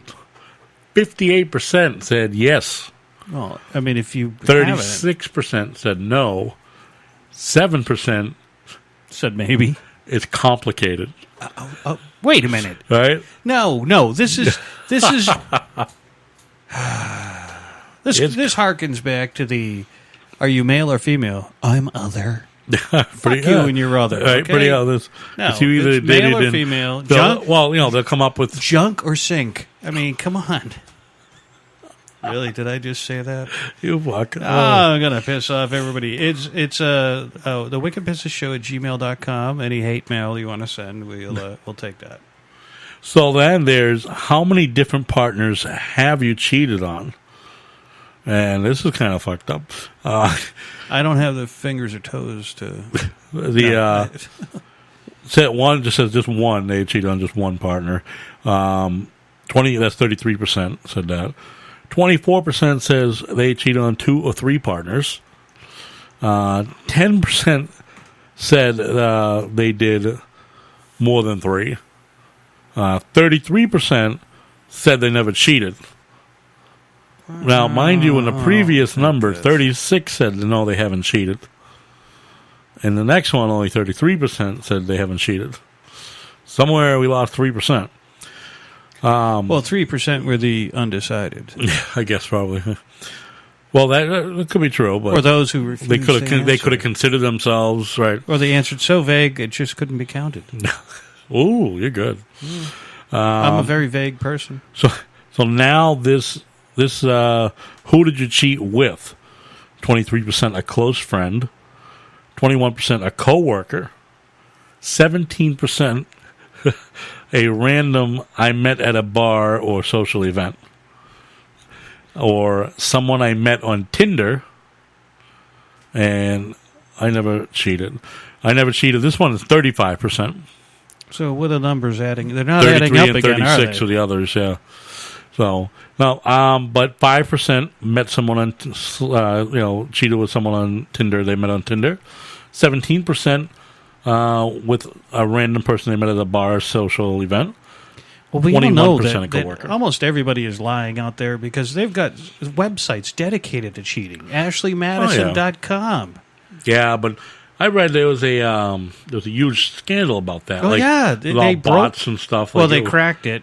Right. And they were releasing the names of the guys. Yeah. There's more guys on there than girls. Right, but then there was also exactly that's what it was. But Because guys are stupid. A lot of the believed to be girls, and they were bots. They call them, right? So just automated answers and shit like that. And that was another thing they got sued for. Having, Well, it's hard to now with. I mean, you've got banks of people in like India and elsewhere, all over the world, who are doing this stuff for a living. Yeah. And it's just it's vast, the amount of information that these people are able to. Like, if you go on, I've been on Plenty of Fish. Yeah. Done some research for the show, and I'd say 90% have all asked me to go to some other website to go and chat with them on. Oh, use this messenger; it's better. I'm like, yeah, so you can take out my phone and take everything that I own. Yeah. I don't think so. I'm not stupid. You have part of that. What motivated you to cheat? One is 39% said I was bored or unhappy in my relationship and needed to spice things up. That's 39%. I'm bored! See, finally I had something to say that for. 33%. I've never cheated. Seriously, where's my gold star? 17%.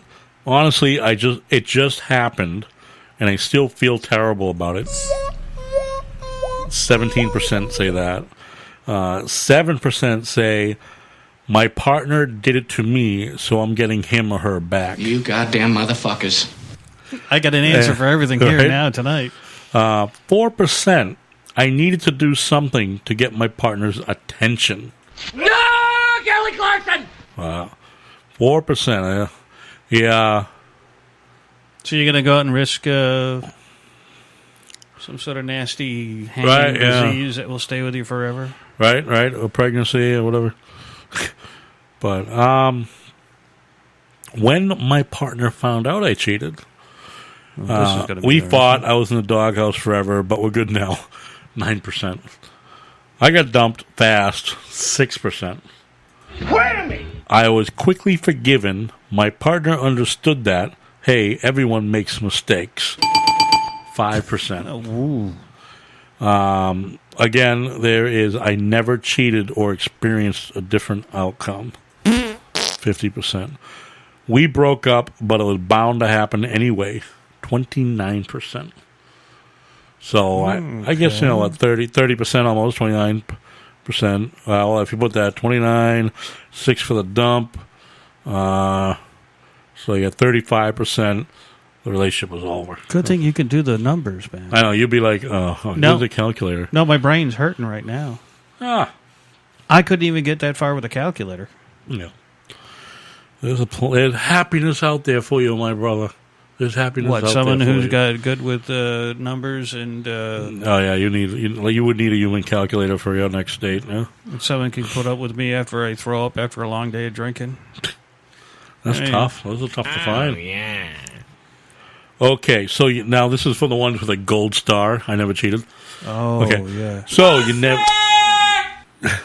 Okay, so you never cheated. This will be for Rizzo. Oh, right? Yeah. Rizzo. Do you think you ever could or would? 35% honestly, if I thought I could get away with it, maybe.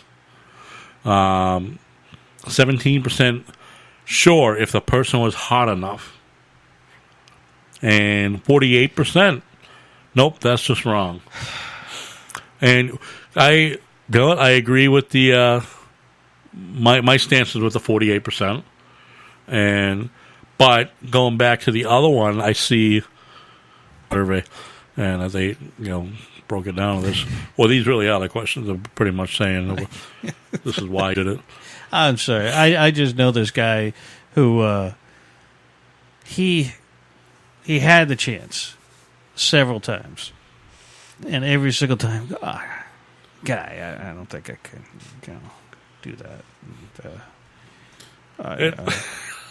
And then all of a sudden, next thing you know, like she kisses him on the cheek, and he's like, "She wants my shit, guy." Boy, I hope her kids like me. I'm gonna go out to Ohio and hang out, and you want to come with me? And I'm like, dude, no, I don't want to come hang out with you and whatever you may be hanging out with.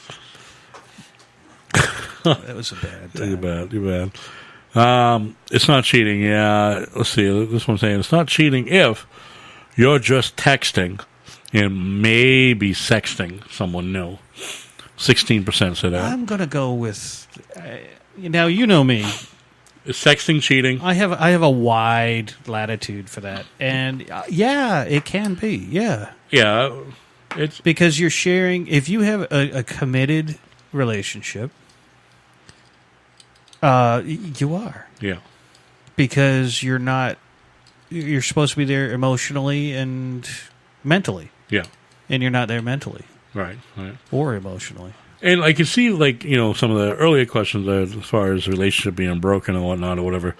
I can see that triggering sexting. You know what I mean? Because I think technology has made it a lot easier for people to quote unquote cheat.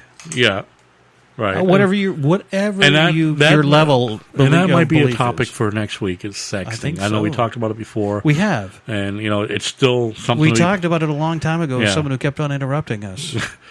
Yeah. But it's who could that be? But yeah, sexting. It's a good topic. Whether or not it's cheating, at what point, and I don't think it's cheating per se. I don't think it's cheating, and but like you said, can it be considered cheating? Yeah. To me, it would be more hurtful. You know what I mean? If I was a significant other, it'd be more hurtful if I found the other. Was you're happy just to be simple in relationships? So yeah. But someone you just because I'm simple in life. Yeah, I'm a simpleton. So you got your simpleton relationship going. Oh yeah. No real issues, no nothing. But you find out that she's sexting someone else. Would that bother you a little bit? I mean, like, hey, I know you because. And I use you for an example how far because along the relationship is. Well, that's why I'm using you for an example because you're not really into a formalized relationship, but at the same time, where you kind of like really only seeing each other, you kind of only expect her to be doing that kind of stuff with you. No, I mean, if I'm not going to label anything, I'm not going to nail them down to labeling anything. Yeah. So that's going to be the But if she caught you mid-sex with somebody else, okay, I don't do that. If nobody wants to see a picture of my junk, but come on, that's all right. You're out to dinner with some relationship girl, okay, and you open up a text and boom, there's a set of tits there from somebody else. Now, do you think she's going to get upset?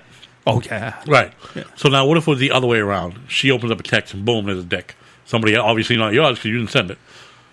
I got a funny story about that. Oh, really? I'd like to hear that one. I was on a date a few years back. Yeah. And, somebody got a dick? What? Yeah. Yeah, but the funny thing is she was on... she was the one who put me on Tinder. And she kept on getting the amount of pictures that she gets is kind of funny, too. That falls right in line with her. Yeah.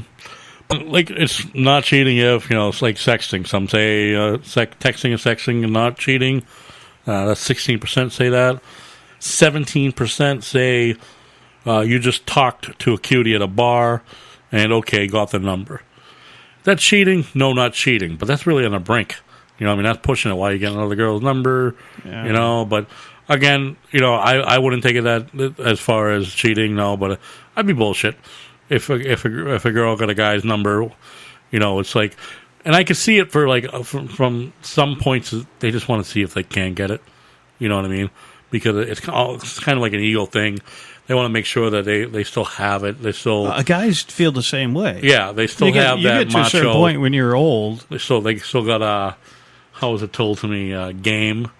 They still have game. So, roll them dice, put the chips down on the table. Right. So you want to flip see your junk out of your snap-on jeans. So a guy or a girl might try to see if they have game, and so they'll hit on a girl or a guy to get a number. Women do that while they're out No. with their Yeah. unmarried friends. Oh, yeah, see if they can. I mean, oh, yeah, and we've been the subject of that attack. Yeah, and I I've seen it with like other people I've worked with in the past. A group of us will go out and some will get a number just to say, hey, look, and then see the guy or the girl just tear it up or throw it on the table like nothing, but see, I got it type thing. It's just see, I can do it. That's 17% on the number. 67% say, I'm pretty sure both of these things count as cheating. So, no, I mean, there is, like I said, it does push that comfort level of whether or not it's cheating. Yeah. You know, it is, I don't think it's morally correct, you know, but again, it doesn't mean it's necessarily cheating. You know, if my wife or girlfriend or, you know, even sister or something I saw trying to do that and they weren't single, I'm like, that's not right. You know what I mean? Why? But, you know, so I'm just trying to see if I still have it. I had no intent on seeing them. Yeah, but then again, you know, sometimes I would be thinking like, yeah, but what if I didn't see that? You just took the number and, you know, now you got somebody's sex later. You know what I mean? Maybe you got caught in the moment. So, I was just trying to see what I can get. Yeah, it'd be different if she says right up front, "Hey, watch this," you know, and then go do it. Hold my beer. Right, exactly. Hold my beer. I got some sketchy shit to do.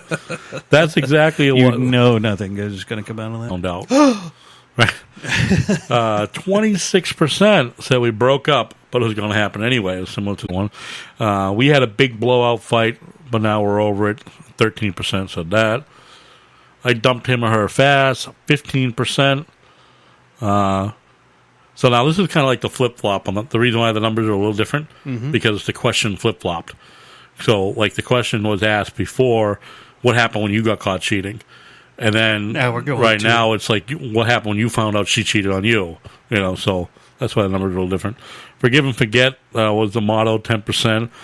See, now this crew is a little more generous because he's had more people cheating. And 35%, I was never cheated on or reacted a different way. Mm-hmm. So, hey, 35% says never cheated on. Well, this beats my bizarre products on Amazon.com by a mile. No, we'll get to that. No, it does. It really does.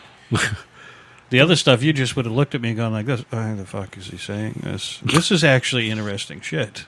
Well, not really. If you suspect something's up, right, you say, well, I stay out of it. It's called respect privacy, people.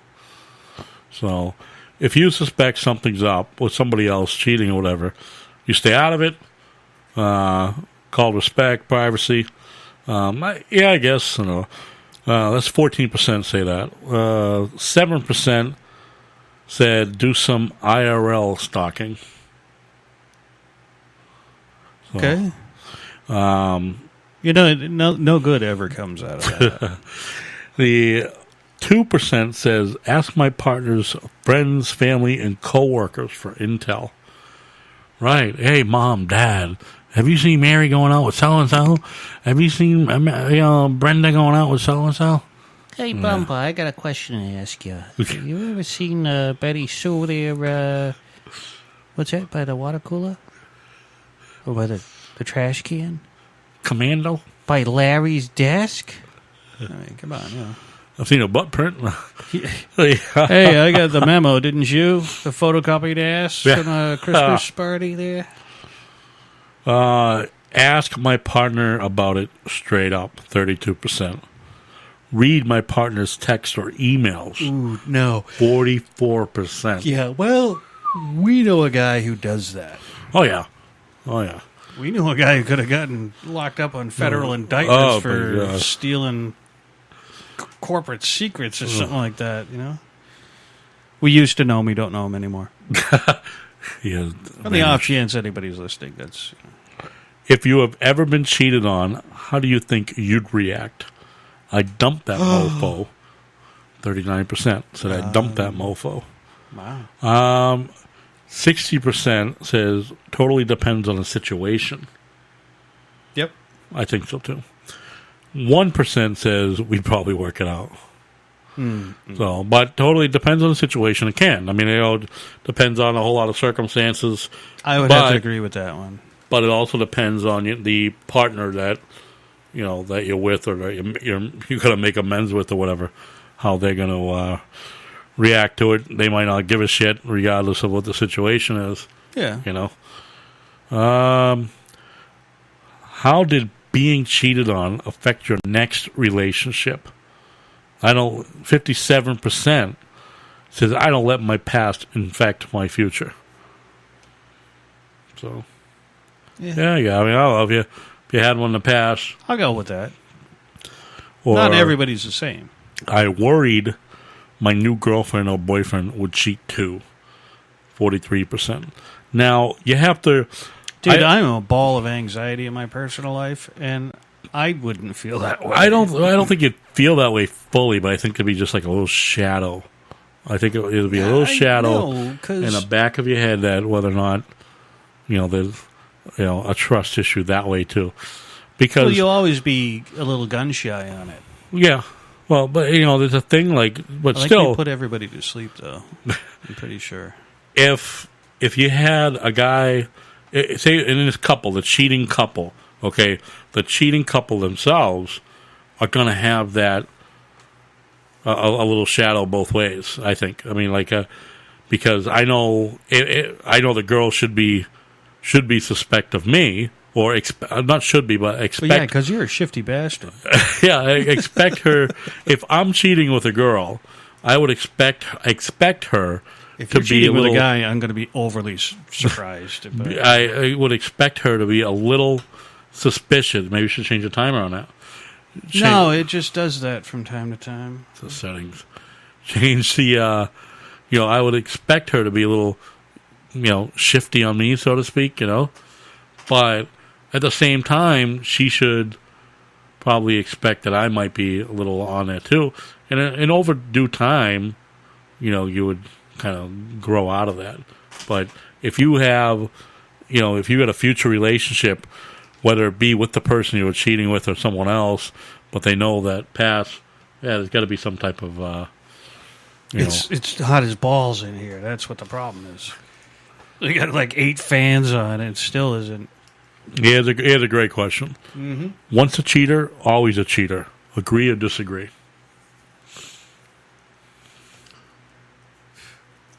Good question.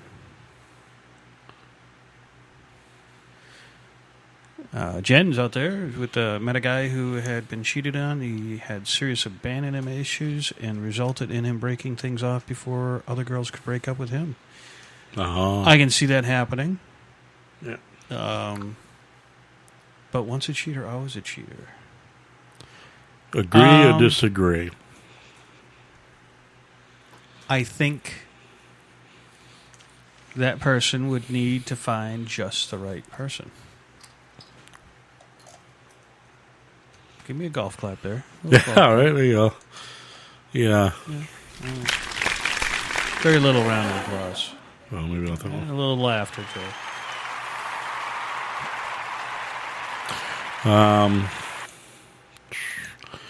Well, let's see, 55%. 55% say not sure. I think people can learn from their mistakes if they want to. Oh, I didn't know there was a not sure answer. I knew that. Agree. 29% agree. From what I've seen, cheating is a pattern. So, always a cheater. Always a cheater. Always a cheater. Always Some people are self-destructive. 17% disagree. 17%. So, between of the 55 and 72% say that there's a chance that they would not cheat again. 29. How many percent? Well, 71 really. It says 72. Comes out to 72, but again, there's always that chance. Yeah, there's always that chance, and I think you find the right person, and things click and work. Then I think there's 29% agree. From what I've seen, cheating is a pattern, and I think that's kind of jumping a gun because I think when you talk about a pattern, that means it's happened a couple of times. So I think those people jump the gun, but you get some people they're bitter on a breakup from cheating. So their responses on this. Now, what are the age groups that are polled in this? Hold on, because we're talking millennials. They cheat on each other like hamsters. Not that I know what that means, but it just sounded like it might be amusing. It doesn't say the age group of it. It just says 20. It's kind of. I'm getting the feeling that it's 2,500. We've gotten probably more Gen Xers answering Yeah. Some of the numbers are a little off. It says not everyone answered all questions. So that's why there are the some numbers are a little discrepancies. screwed. Okay. Yeah. And that's it on that one. So That's it for that? that's it for that. What do you I got just for- found something that's really disturbing. Oh, boy. It's still for sale on Amazon.com right now as we speak. Oh. $192. Yep. It's got to be one of the most disturbing things. I'm going to show you a picture of it. Explain it to our visitor. Yeah. Explain it in great detail, if you would. Okay. Well, all right. So what it looks like at first, it's just so disturbing that I came across this, is... What's the name of it? Get the name out. The item. It's $192. And I'm just going to read you the whole thing. Those who are against male circumcision consider any form of it mutilation. However, those who consider it both a long-held religious custom and a benefit to personal hygiene definitely have a threshold for just how much circumcision they want performed. Much as there are dummies you perform CPR on, this is the item you'd want a would-be doctor or mohel practicing on before performing the actual procedure. All right, I am going to click on this and see what opens up. Amazon.com. Let's see what the name of it is. Infant circumcision trainer, white. So just imagine what the picture is. It's got detachable penises, or peni. For what, different age groups? It's currently in stock. Honey.com says it is the best deal of all Amazon. Oh, my God. Well, honey.com probably has a coupon for it. Yeah. Oh, they do? Oh, they do, yeah. Yeah. Ha! Expedited shipping. You can get it as soon as October 2nd through the 5th when you choose expedited shipping. It's not an Amazon Prime. I'm just going through some of the other stuff that are on this page, and it's now my Amazon history at looking up shit is going to show this. Great. Fucking great. It's got a 2-star review, 103 customer reviews. So let's read some of these. Here's the question. Can it be used at a doorstop? I need a doorstop that costs under $186. Sure, it also makes a great doorstop after those who finish practicing on their infatuations with this trainer. That's by Frank in 2015. Will it simulate a loss of mortality as well? Want the full experience of genital mutilation? Where can I get a black one? Of course, we knew that was going to be a question because it said white. Yeah. We are expecting our firstborn next month. Do I need a medical license or can I go pro like Abraham? And this is right from the seller. Hi, we don't recommend performing any medical procedures unless you're a medical professional. Please let us know if you have any other questions. Have a nice day. Who the fuck came up with this idea? Poor kid was born with no eyelids is the title of one of the reviews. Another review is 1 star. The only way this could be more disgusting is if it came with realistic screaming sound effects.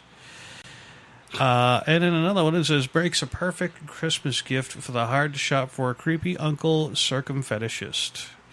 The only drawback is it doesn't scream, but you can easily remedy that by hooking up to an MP3 player that plays the circumcised baby screams while you practice. I got my cousin this for Christmas. I am no longer a part of the family. There is also other things here. $385. It's in stock. It's called Fat Old Fred, Black. What is it? Look at it. Looks like a big torso.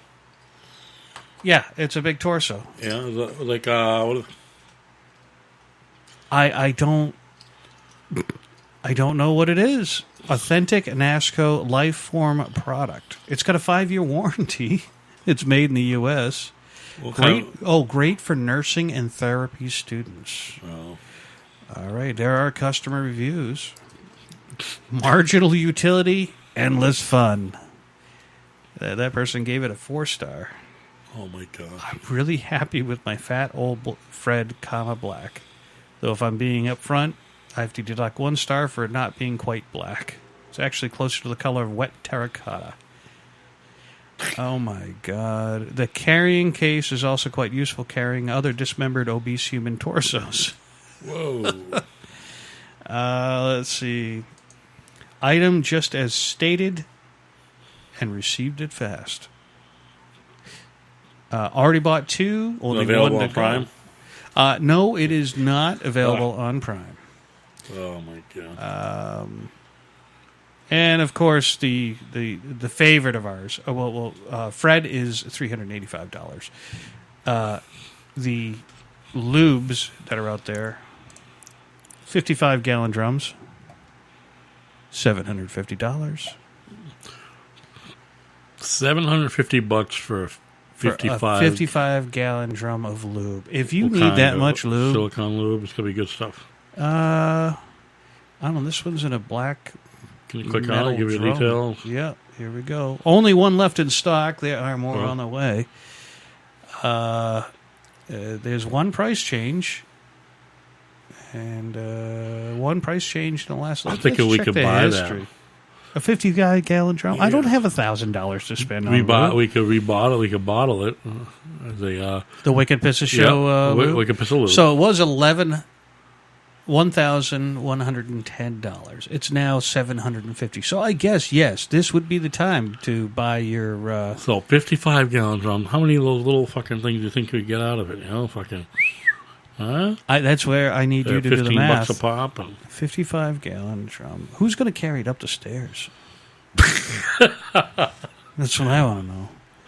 Oh, boy. Plastic sheet for body wrap. 24 count.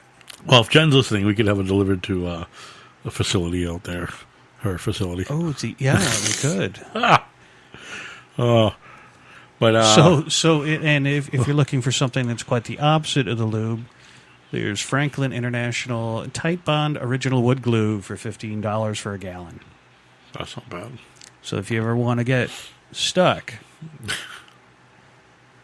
as opposed to we can buy a power blanket that heats a 50-gallon drum for only $875. This show is just going in a bad direction. I have more. Oh, you do? I've got more. Oh, of course you do. I have how to get more pleasure out of common sex positions. Okay. Well, wall monkeys. A woman on top. You like women on top? Sure, why not? Sure, why not? You like women on bottom? Sure, why not? You like her on the left and the right? Sure. I may get this right there. What is that? Target?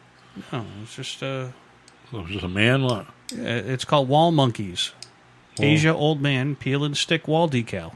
Just to fucking freak people out? $83. Ah. You save $16.34, and if you use InstaPay for Amazon Prime gift card, you get $70 off. It looks like it's like behind a store counter. You can get that's the jumbo size, 60 by 46. There you go. Put that on the wall and someone walks in and think yeah, I don't. Smiling Asian teenage boy peeling. This is getting really. Oh, senior woman with asthma wall sticky. Are you shitting me? What kind of Fruit Loops come up with these ideas? Oh. Sorry, I didn't. Well, no problem. That thing just struck me as terrifying. You can also buy Wall Monkeys 4 pallets stacked peel and stick wall decals, 30 inches high by 30 inches wide. Maybe I'll get that. The woman on top. Sure. Many women like this position because they're in control of the speed, of the thrusting, and the angle. Say thrusting again. Thrusting. Good evening, ladies. Are you thrusting tonight? To make it even more intense, Instead of simply sitting on top of him, get on your knees while bending forward so you're leaning toward his face. Then move in and out of him, nice and slow. This will help his penis hit your G-spot while allowing you to angle your clit on his shaft as you use your arms to hold on to him for balance. Oh, yeah. Right? Reverse cowgirl. Well, I guess, but I mean, I think when you do go reverse cowgirl, you're taking away. I love the second comment. I think when you go reverse cowgirl takes it away though, because to me, I want to see the girl. I want to look at the girl. Okay, if you go reverse cowgirl, you see your back and her ass. Okay. So what you're saying is you're not an ass man. I don't mind ass. I like a nice ass. Don't get me wrong, but that's something I like to see the boobs. I like to be able to kiss her. I like to pull her close. Blah blah blah. I know we've had this discussion at a bar once before. Yeah, I mean, you can bend her over. You can bend anything over. I mean, Jesus Christ, But I want to look at her. I want to enjoy. That's his headphones on his microphone. Bang bang. I want to be able to look at her, enjoy the beauty before me, not just the body. Don't get me wrong, I like seeing the ass bounce up and down. Right. Yeah, I like that. Don't get me wrong, but there's so much more to enjoy.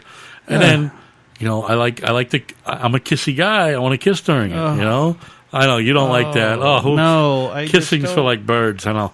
But I don't want to see you just. Hey, don't be jealous because I like to kiss. You don't. That. Yeah. Okay, we're done. Can you turn over now? Right. Now, to me, I'm heavy kissing. But what's happening, hot stuff? So, as you hold on to the guy for balance. Starting off slow and increasing speed is key because you want to make sure you're really warmed up. When you're engorged, here we go. When you're engorged your clitoris, which starts out as a small pinpoint located just above the opening of your vagina, grows and drops lower, and the larger area of sensation increases your ability to orgasm. Plus, to slightly shift the position allows you to move over however you'd like. So if you're in the mood for experimenting, have your guy wear a vibrating cock ring, since you have a lot of control in the position to really increase your sensation. I don't know if I'd wear a vibrating cock ring, though. Why not? You would wear one? I'd give it a try, sure. You probably got one. Yeah. Show it to me. No. Oh. But I can imitate one. Yeah, now this one you're going to like. All right. Doggy style.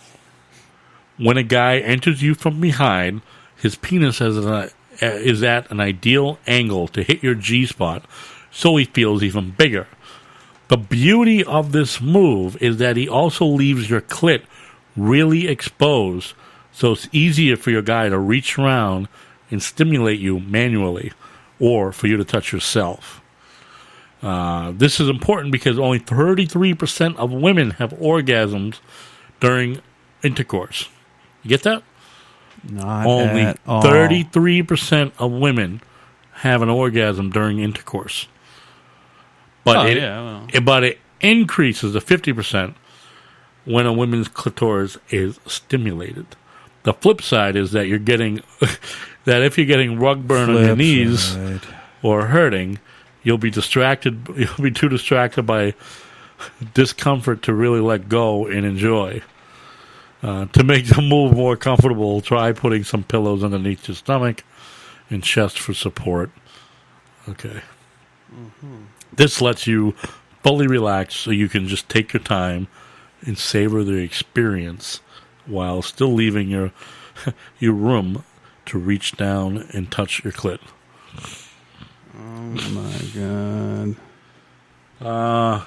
Patty Cakes, I plead the fifth. She's going to dead.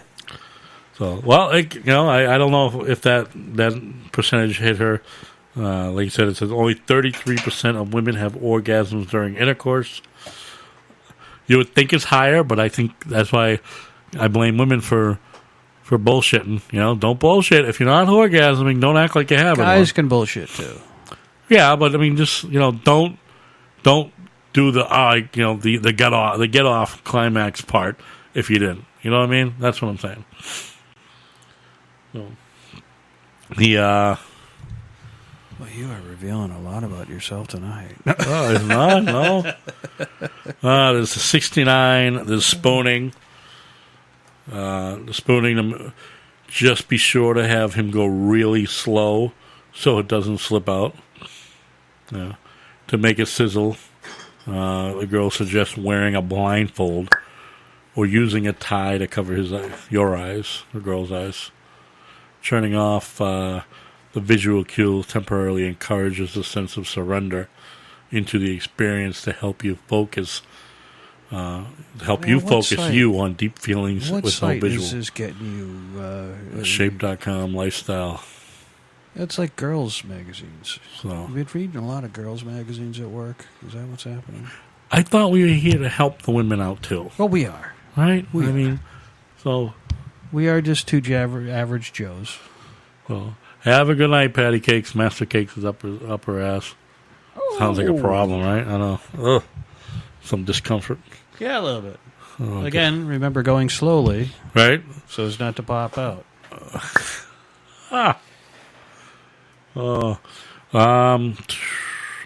Seated straddle. That's a good one. Great way to breaking off his chair. Okay. Yeah. As you breathe out, he breathes in. Blah, blah, blah, blah. When you're sitting face to face, you can look into each other's eyes and feel more connected. See, that goes back to being on top. You know, opposed to reverse cowgirl. I like the face to face. You don't want to be face to face. I mean, it's like there's time and place for. Well, I mean, face-to-face. if you're banging a bag chick, then you shouldn't be banging a bag chick. And when I say a bag chick, it's I'm talking about a girl that needs a bag over her head. All right, those are the type you need to stay away from, man. I told you about those. Oh, you know? But I don't know. You lost me. I mean, you just like, I like to look at the chick. Because the woman is a woman, beautiful, right? Women are beautiful. Sure. And so, why would you not want to enjoy, truly take in the views of a gorgeous woman in front of you? I got to come up with a name for a character for you. They used to have Marlon Perkins in A Wild Kingdom. You have Bumpa Perkins and the Sexually Wild, Bumpa Hefner. Oh, Bumpa Hefner's in the room. Walk around in a fucking silk robe. I would get a blue silk robe. Yeah, with little jacket. Dragons on it or flames. Smoking jacket, flames or whatever. A bonus though on the seated straddle, the inhaling deeply during intercourse increases oxygen and blood flow throughout the body. No shit, breathing does so you hit your highest notes. Yeah. Chick. Wow, Bumpa is schooled on a bag chick. Big chicken. Bound chick, a bag. Yeah. Bag, she's not happy. No. No, of course not. There's just a reference we made before. Take a bag, you got to bag them if you're not supposed to look at them. But no, it's just in reference to you want to look at the woman, right? I don't know why you want to stare at the bum in the back. Why do you want to stare at that bum in the back? Well, you're also hitting different areas when you're inside. Yeah, I understand that. There's time for that. I get that. You want to do that once in a while. Boom, boom. But wouldn't the majority preference, the major preference, to be looking at her? Well, I know you like to lie down and relax a little while you're having your. I don't know if we relax that much. Flinging fun. Yeah. I know you're. I know you're. I'm trying not to picture this now. God, stop looking at me. Oh my goodness! Well, it's the Oh. Fuck. Yeah. Well, I think we should call it Time of Death. Time of Death. Hey, I thought it was great, man. Look at all the It's a good show. It was a good show, and I hit some of these sex topics, these great sex positions. Over 165 comments on the show tonight. You know, some of these are my personal favorite. I think all of them are my personal favorite. So, yeah. Yeah. Like a ride. You know, smoking hot chicken top of you. Right? Well, yeah. That's the whole point. Have a good, you know. Right? Yeah. And, you know, you can't help but stare because you're so hot. Oh. But that's what happens. Oh, yeah. Oh. That sandwich is coming back up on me. Oh. All right, folks. Then that is... Let's see if we have our outro.